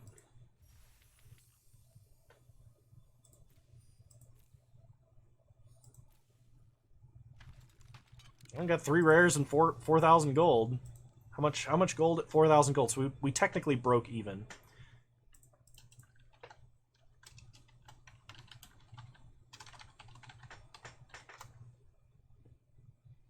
Counter target spell that targets a player. I knew it was 1 blue. I knew it was a counter spell, and I knew it had a really, really high restriction.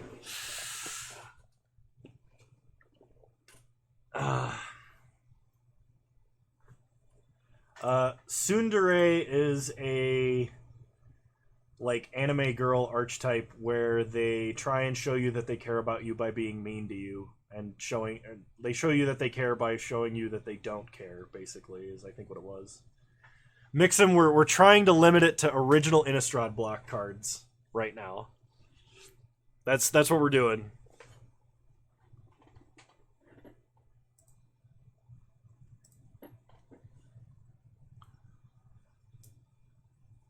All right, yeah, I'll do another draft.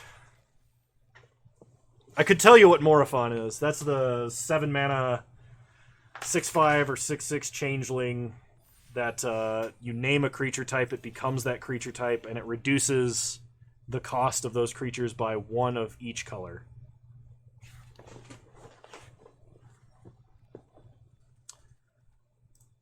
Whoop. I don't think I want to draft red. That's kind of what I learned. I think I'm going to draft Cloudkin Seer. Just like a good value creature. Ludwig's Test Subject. So Ludwig's Test Subject is a 2 mana 0/3 egg. You can pay 1 blue, 1 colorless to put a hatchling counter, something like that on it. When it has 5 or more, you transform it, and it turns into a 13/13 with trample. It has Defender, I think. I think it has Defender.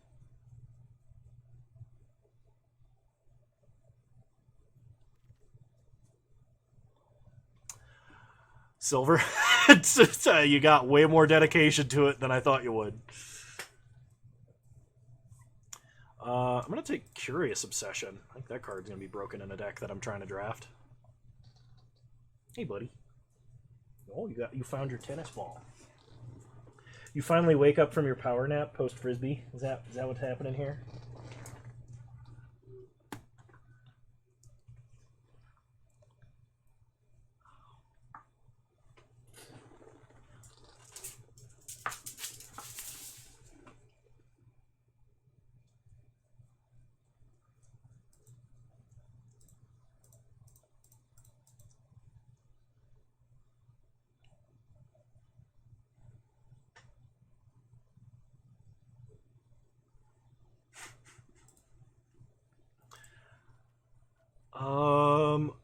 Ooh. Can we just go, like, cantrip creatures? Expel from Erazka I really want. Same with Maul. But I'm going to take the Elite Guard Mage. Well, I appreciate that, Silver, and thank you for tuning in, and thank you for the artwork. It really got me to laugh. Both of them. I appreciate it. Well, if you know anything about my retriever dog, that was a good catch. I didn't mean to just roll toss it like that, but his strategy is no take, only throw. Can you drop it? Order. Good boy. Get it. The Cryosphinx Sovereign. There's a Cartouche. Oh, Gust of Wind is really good. That cantrips. Alright, yeah, we're taking Gust of Wind. Any more Innistrad block cards people want me to guess? Because that's actually a ton of fun for me. Sentinel's Eyes or just the Wind? I think I want the Sentinel's Eyes. Geralf's Messenger. Geralf's Messenger is a triple black 3/2 zombie that enters the battlefield tapped, can't block, and actually maybe it can block. It just enters the battlefield tapped, and it has Undying. And when it enters the battlefield, your opponent loses 2 life. Consigned to Oblivion, Spectral Steel, Compulsive Research, and Risen Reef.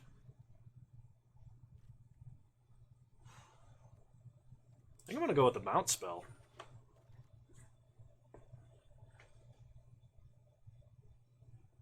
Why do you think the rest of us are here? Hi, buddy. Coming over here, nosing my arm. Did I not? Oh, excuse me.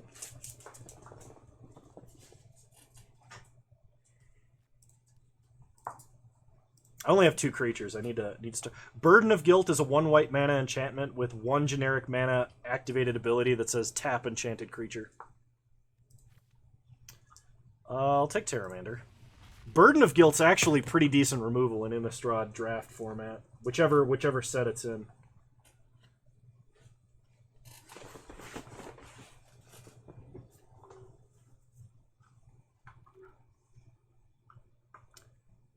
Hall of Storm Giants. I don't have enough creatures yet, so I think I'm fine taking that. I'll take the fixing. I don't think I need the counter spell.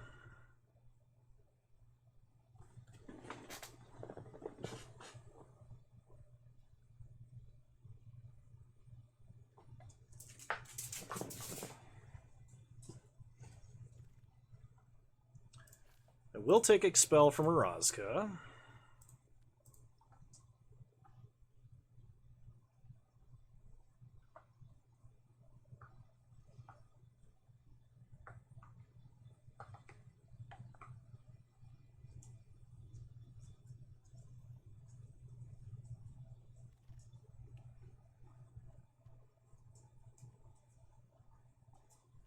We'll go with Wizard class. Just the Wind.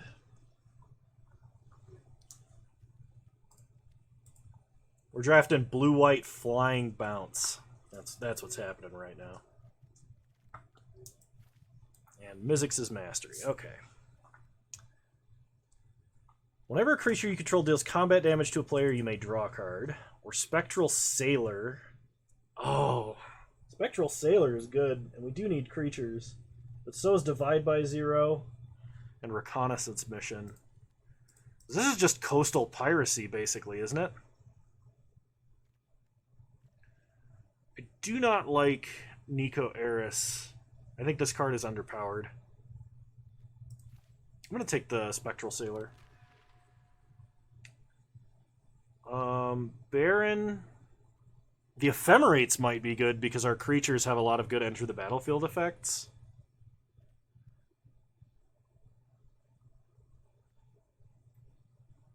Baron is an unsummon attached to a creature, though. I'm gonna take Baron. Thraben Inspector would be good if we're doing flickering shenanigans. Patron of the Valiant is a big flyer. I think we're going to stick with the flyers first and foremost. Charmbreaker Devils. Charmbreaker Devils is a 6-mana 4/4 with Undying.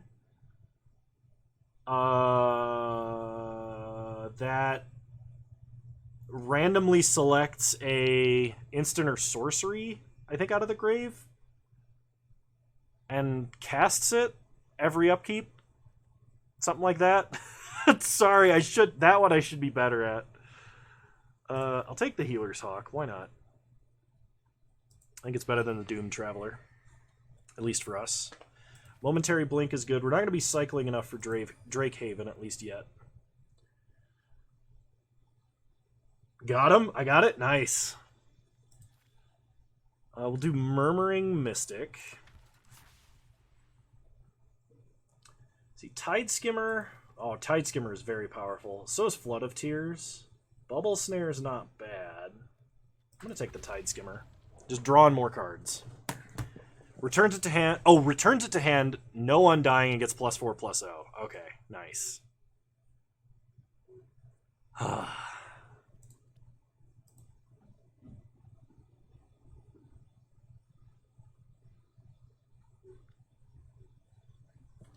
All right.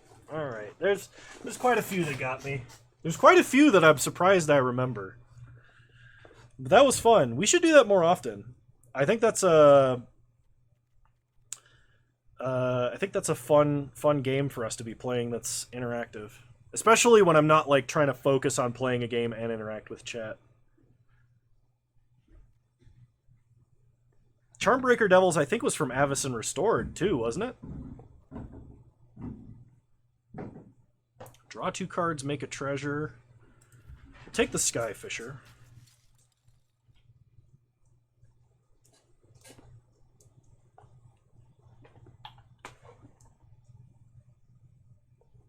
Half point? Okay.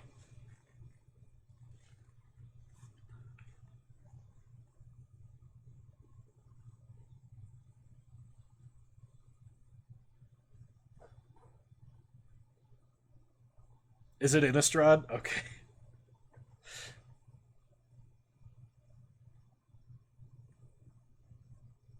Oh, dang it.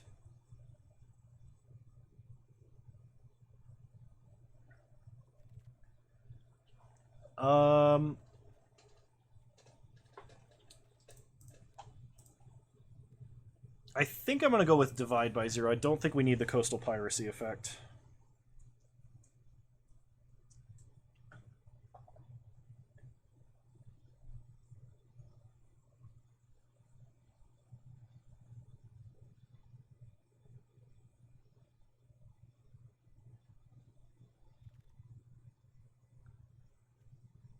I guess this is a blue card. The rares are probably better to stump you with since you see them less drafting.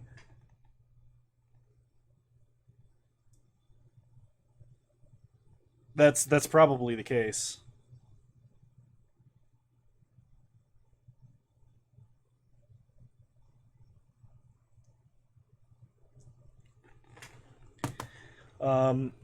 A lot of those I tried to build jank standard decks around, and I had a lot of friends that would build jank standard decks around them too.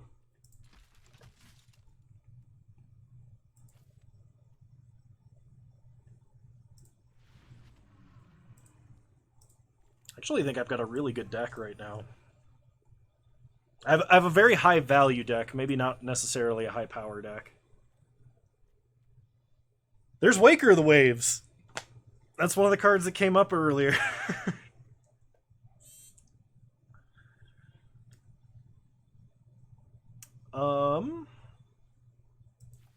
So I'm gonna take the 7 mana one.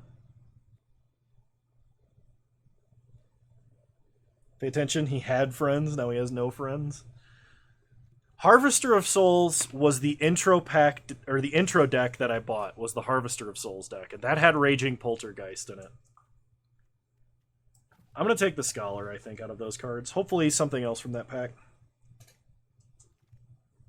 comes around for us. Oh, there's a Flash Flyer.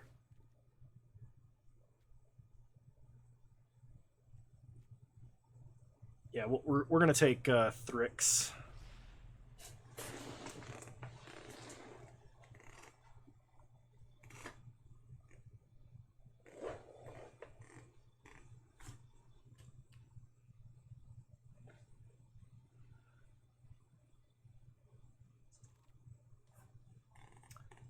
Hornswoggle! I think this is definitely a Night Veil Sprite pick, because that lets us manipulate our top deck. And we do have Curiosity and Curious Obsession.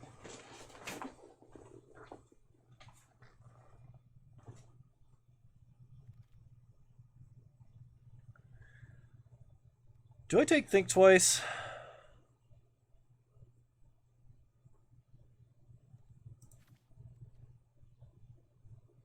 Ooh, I like Hall of Oracles, actually. I'm going to take Hall of Oracles.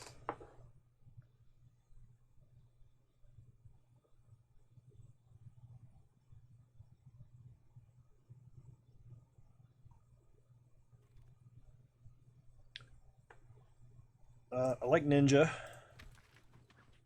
What do you think about this interface versus the Moto interface? Honestly, I prefer the Moto interface for drafting. But I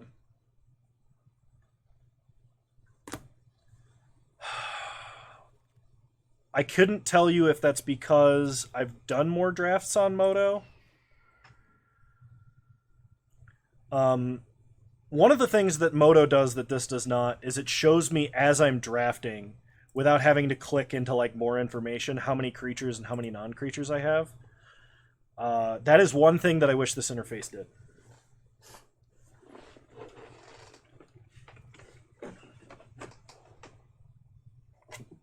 Seems less childish.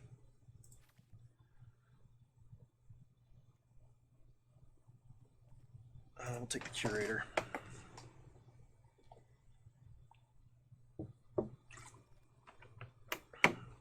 I don't know if it's like a necessarily like a childish thing. It's just for me, it provides the information I want easier to get it in a manner that's like easier to get. I'm gonna take Snow Day actually. I think that card's good with what we've got going on. We're very much playing a tempo deck, so I think I'm going to take Choking Tethers. We have enough creatures. Red-blue lands. I have no lessons, do I? So I'm going to take Bayin Veil. Hard Evidence is fine. I'm probably not playing that. Sarkhan's Unsealing and Goblin Banneret. It really is. Like, Frost 2 creatures at instant speed and get to, like, do some looting. Okay. So now I need to cut a lot of stuff. First off, I'm going to cut Consign to Oblivion.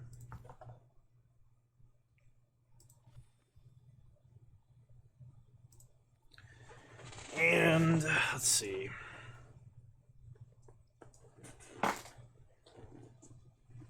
It's a squeaky toy.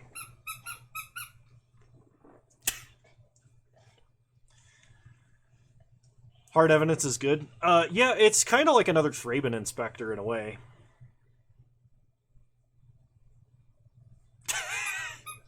Yes, it's just a squeaky toy.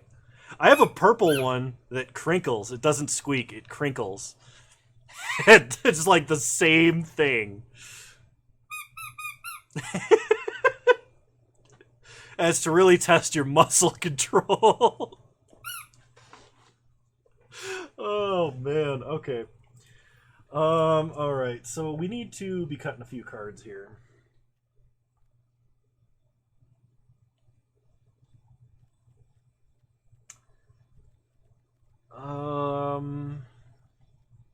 I don't like Patron of the Valiant, because I don't need to be playing that many white sources, which probably actually means Hard Evidence is better than Thraben Inspector, even though Thraben Inspector can technically attack. I mean, Bayin Veil is kind of like a land in addition. I have... Wow, I did not want to take 7 planes out of my deck.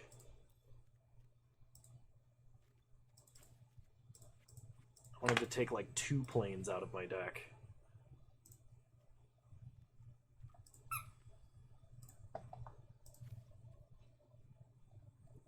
And then add an additional island. Sorry, I actually was like... Dick record, it's not my birthday, so it's fine. Are you feeling with the new content schedule? Right now, I'm just taking a week off. and that has been really good. That is something I needed to do for sure. I am excited to start recording. I kind of have what I need to do planned.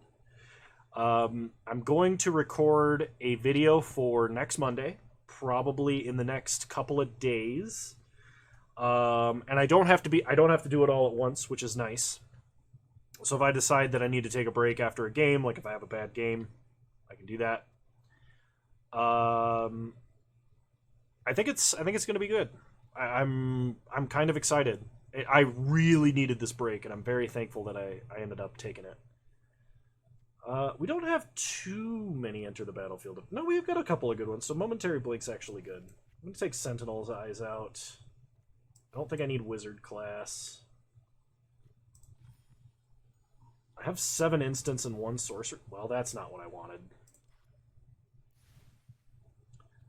7 instants and 1 sorcery.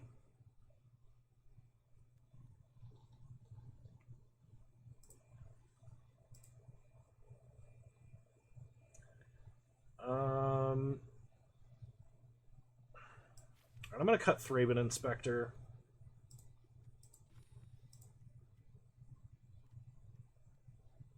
I don't want to cut Ninja. Murmuring Mystic. Murmuring Mystic's really good.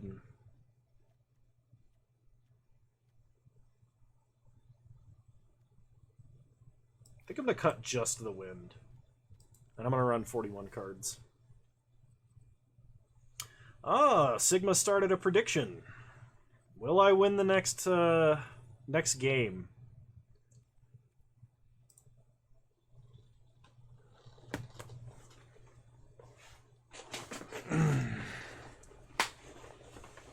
Now, buddy, lay down. Lay down for a bit, okay? Can you do that? Can you show me a good boy and lay down? Can you show me a good boy and lay down?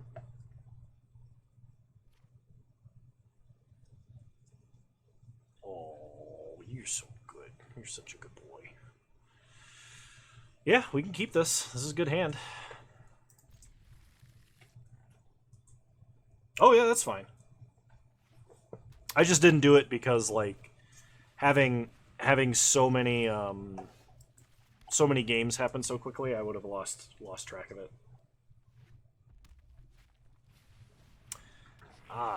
That is a little bit of a problem. We're going to play Night Veil Sprite.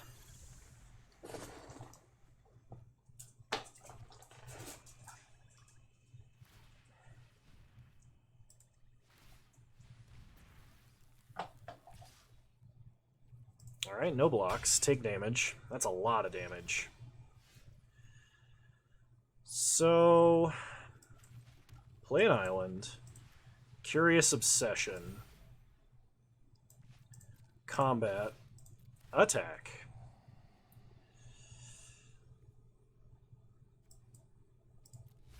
Put the planes into the grave. Hit our opponent.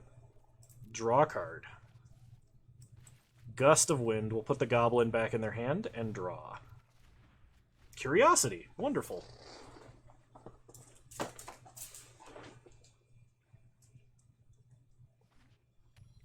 That's fair. Porter, drop. Porter, drop it. I don't want to play tug.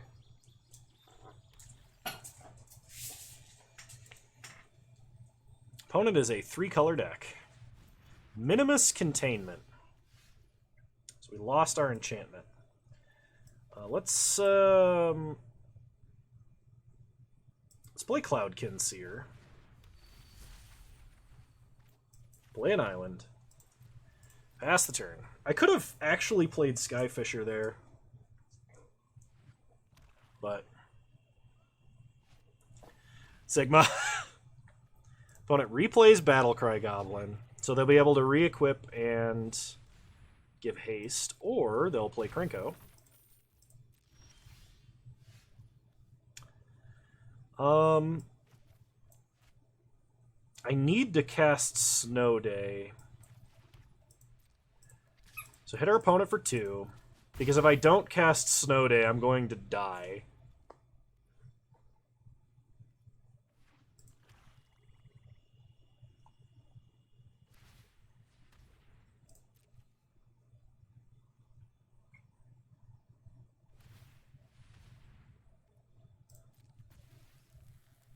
I don't know why he's activating that now. Oh, pack tactics. That's why. He's saving the other activation. Okay. Oh my gosh.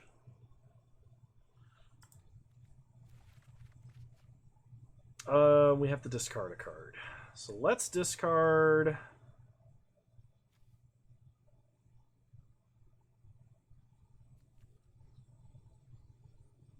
Curator.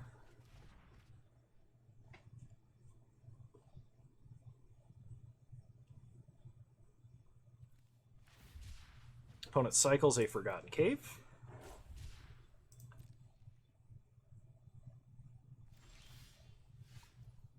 There must be, right? That would be that would be the logical conclusion.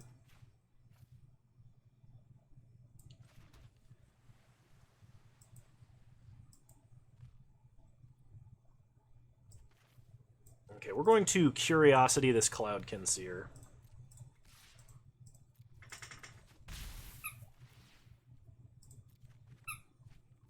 We get an Elite Guard Mage. So we're going to flash Thrix.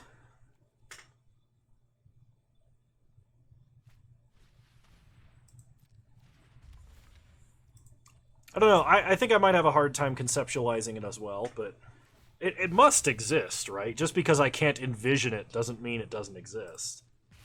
Oh, I should have Momentary Blinked, but I was going to Thrix anyway, so...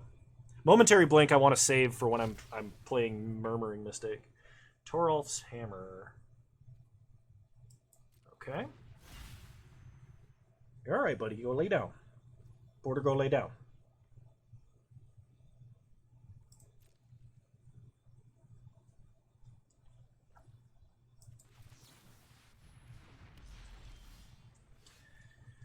So we get a land.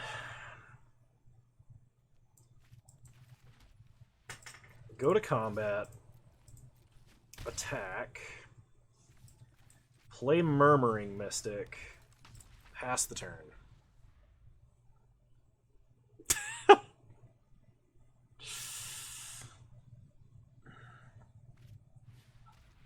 Opponent plays a Vorpal Sword.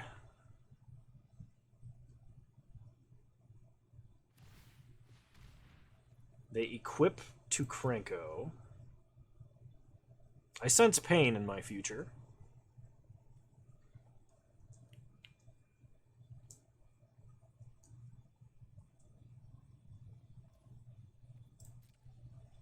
Opponent goes to combat.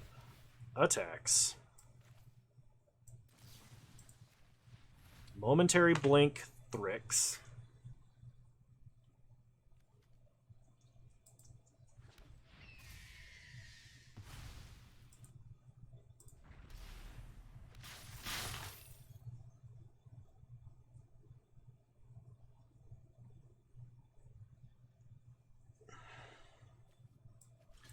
Chump, block, block.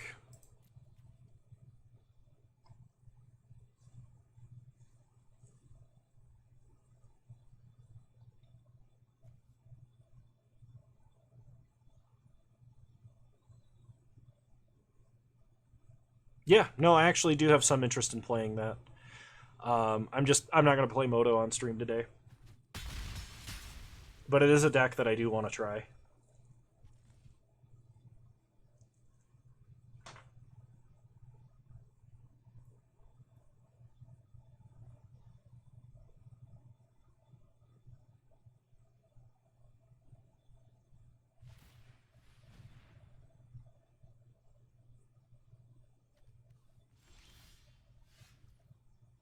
That is a lot of goblins. And he's about to make a lot more, too. Let's gain life and draw.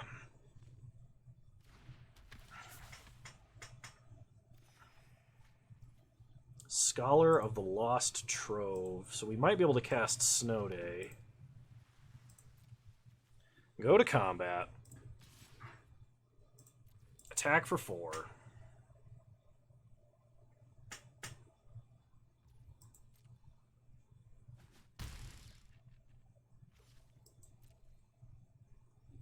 Nice. That's good that you're developing your skills.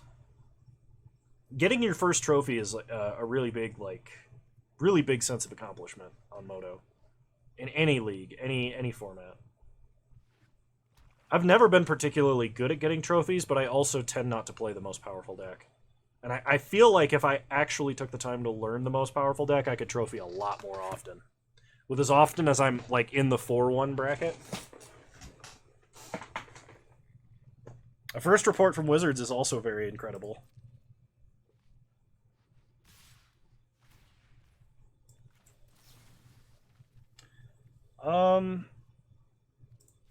We're going to flashback here.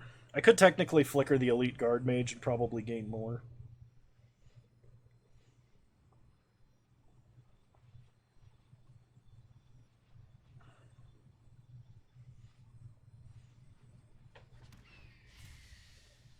I've had a lot of times that I've 5-0'd and not gotten a deck report. So I'm hoping you get it.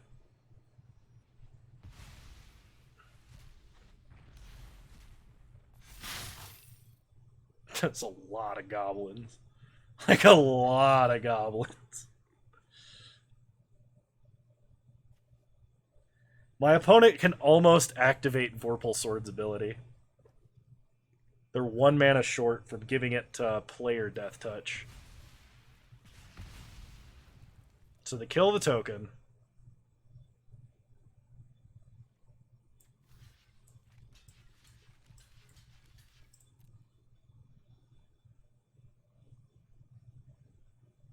Why did I do that?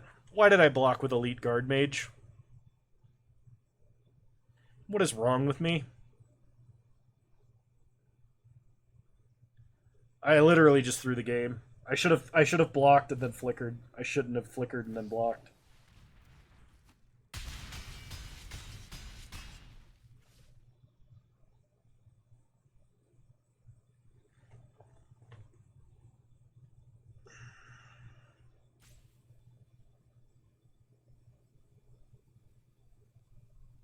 We can he could have killed Thrix, I guess.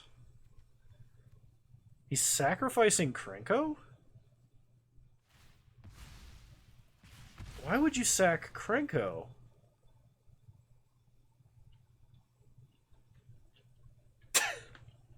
Alright, Sigma, that's getting a little aggressive. I'm going to have to ask you to tone it back.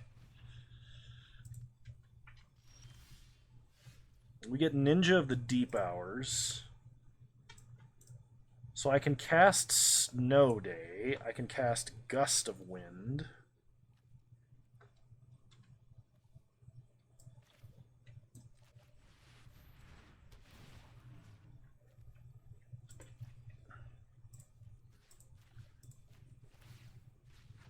It gives us a bird.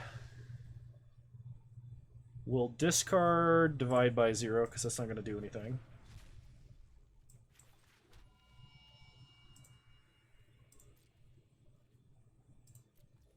Then I can Choking Tethers whatever they equip.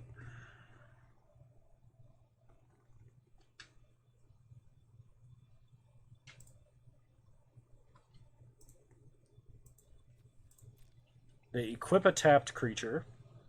Sure. I think they meant to do that in the first place.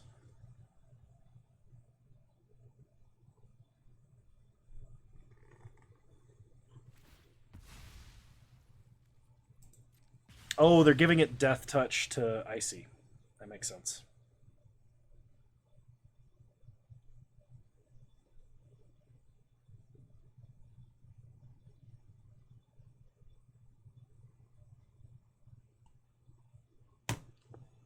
He's been really, really busy. I haven't gotten to talk to him as much as I'd like.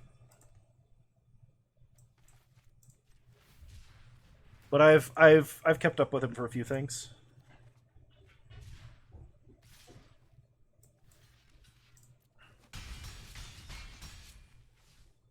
Yeah, it's a pretty brutal combo, you're right. Pianalar. I think that puts the nail in the coffin for us. Yep. Well, I threw the game.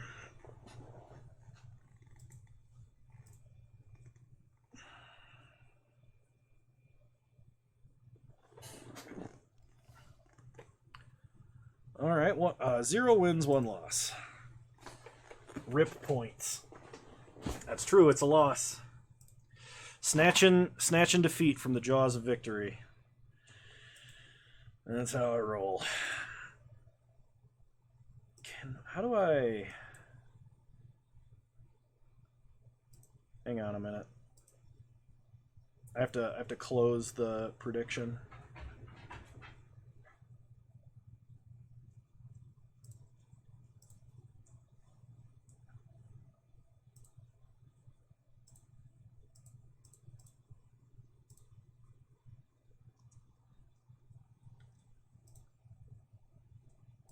All right.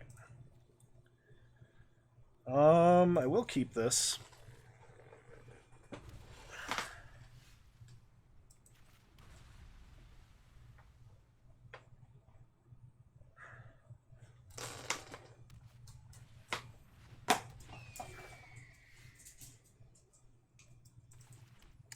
Opponent has a Healer's Hawk. So it looks like this is the mirror.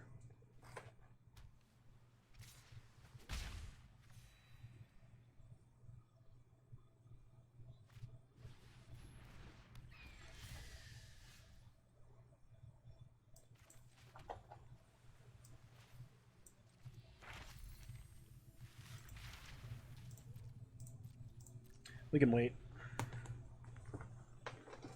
You guys been hoarding all them points.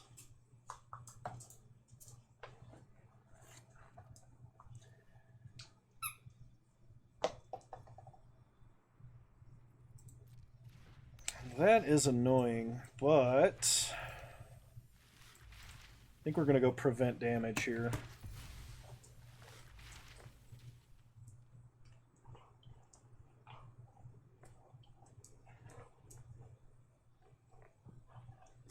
Yeah, I think I'm gonna put a like redeem points, and I'll pet Porter and tell him he's a good boy.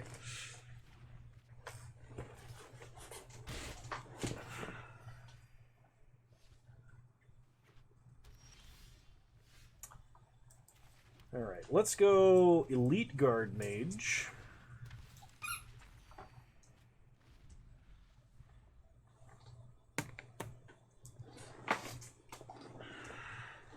Want to play Tug. I will play Fetch. Alright. Let's see if you got a trick. You're just gonna pick it back up? Okay. What if he's not being a good boy? He's had a few naughty moments in his life. Generally they're pretty few and far between. And he's learned a lot, so.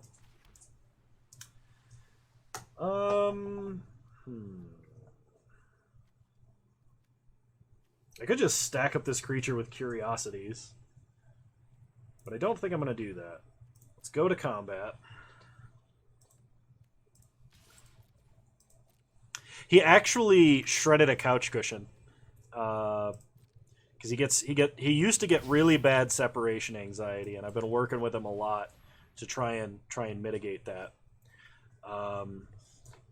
He shredded a couch cushion, which was not for like an important couch or anything. But we sewed it back up, and in the process of trying to get him to be comfortable being left at home, if he needed to be left at home, because I don't like kenneling him if I don't have to, he ripped the patch off the couch and shredded it more. So he had to be kenneled for a long period of time until like with a treat. And I would put my YouTube videos on the main TV in YouTube so like he'd hear my voice, which would keep him calmer, because he would think that I'm like just in the next room talking or something. And only recently have I been leaving him out of the kennel, like if I have to go run to the grocery store or something like that. And he's been doing a lot better. So. Okay.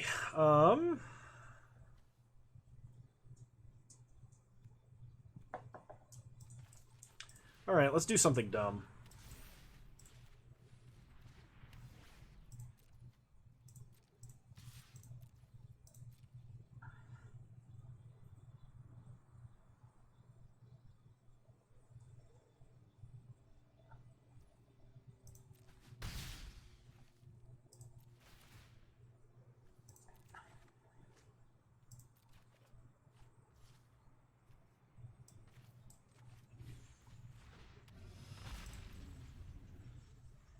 Time to draw 7. That's what it feels like.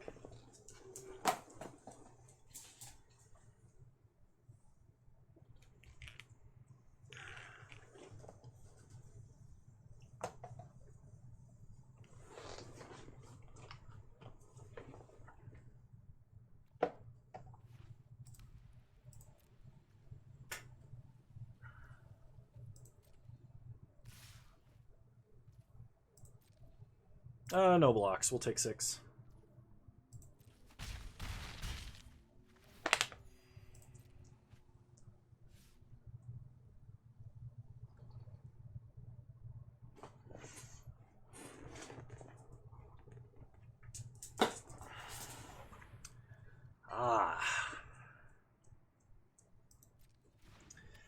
Fun.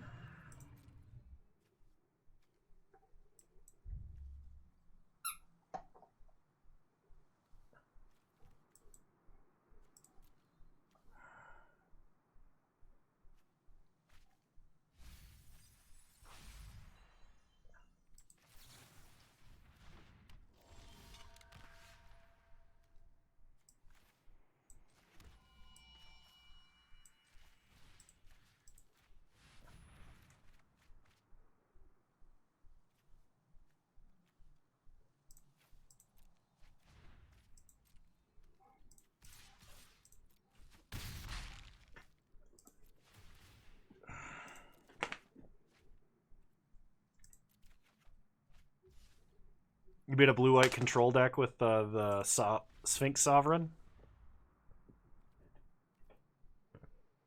That sounds fun.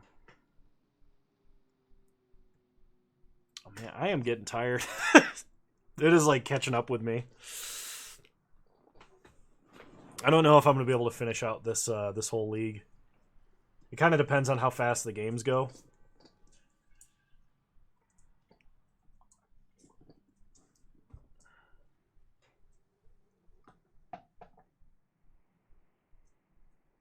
Hey, lay down for a bit. I'm almost done. Go ahead and go lay down. Yeah, go lay down.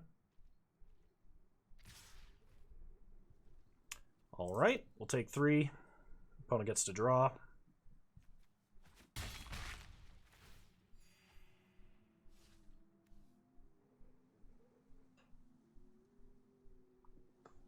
Dream Trawler is a brutal, brutal finisher. Very good Sphinx.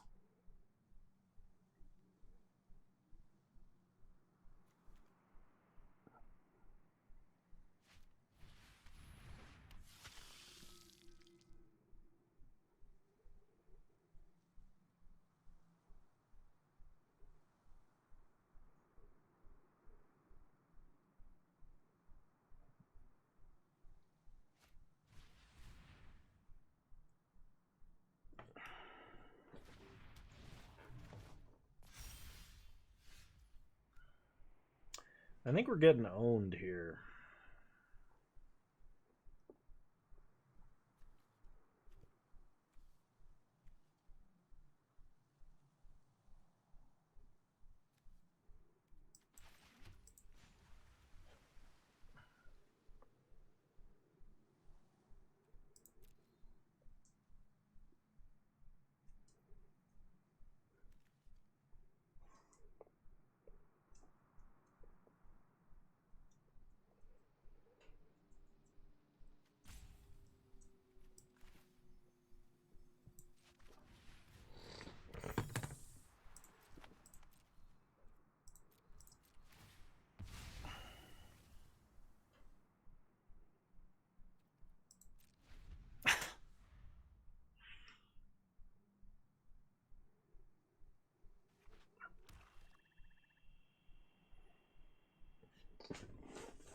No worries, Sissia.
So they're going to pick up Rescuer Sphinx.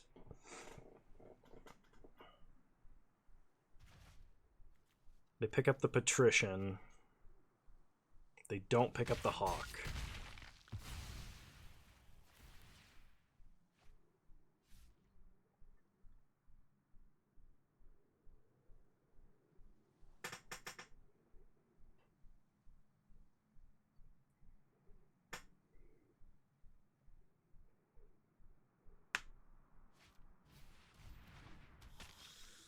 Opponent replays the Patrician,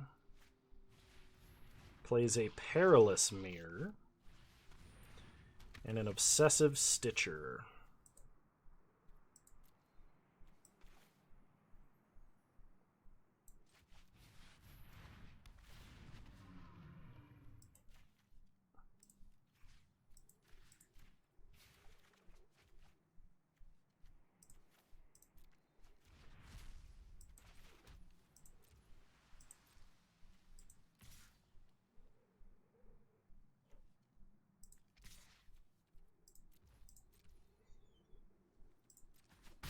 We'll hit them for 7, which is just under half their life total.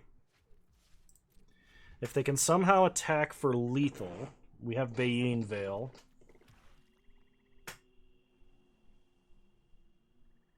And I don't think even with the Anthem creature we can get there, because I think they're going to have too many blockers for the important creatures.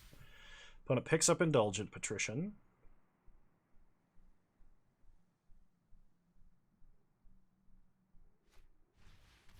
Replays it.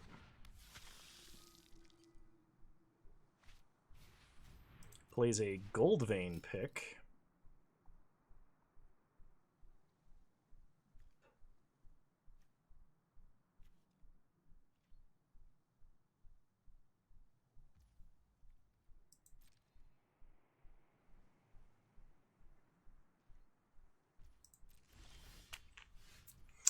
All right.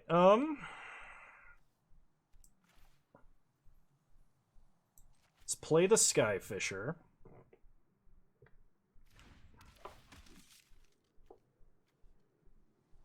Pick up the Plains. Replay the Plains. Play the Empyrean Eagle.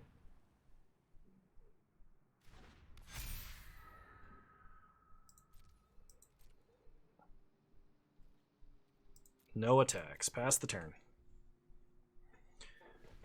Scholar... Oh, did you mean attack with Scholar? No, I need to keep it back on defense. We've already played out Scholar.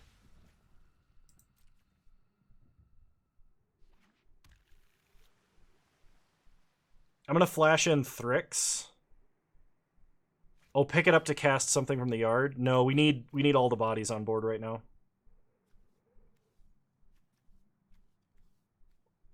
Because like if I'm at so low life, if I pick up Scholar and needed it as a blocker, I would just die. I can see what you're going for, though. I think with Bayin Veil, it might not be possible, but I don't know what sort of tricks and stuff I need to be playing around. Oh, this is 6 mana and not 5. This is 6 mana and not 5 because I was talking and didn't... Okay, well... That's a thing, I guess.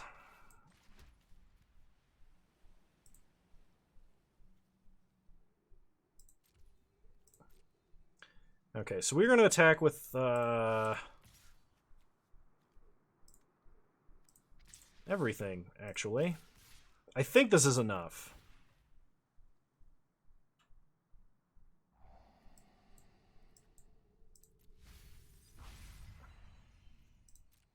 No worries.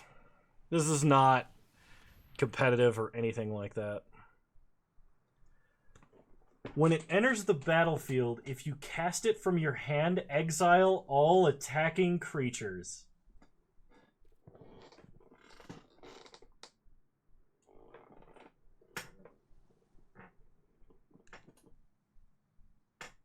All right. All right. 7 mana rare I've never heard of. Is it a jumpstart card? That explains it. All right. I think I am done for the day. I had a good time. This was a good stream. And I want to thank you all for tuning in. Silver, thank you for the art. I know you're not here to receive your thanks currently. And thank you for your subscription. Tarek, thank you for resubscribing. I think you guys are all fantastic. Sigma West, D Slayer, everybody. Yeah, he knows from my tone and what I'm saying that it is time. But I hope everybody has a good night. And I will be, first video should come out on Monday next week. Same time. Second video should come out Wednesday, maybe? We'll see. We'll see exactly how the things fall, but I'm making at least 3 videos next week. So, all right. Well, you all are wonderful human beings, and I'll see you guys next time. Bye. Thank you everybody for tuning in.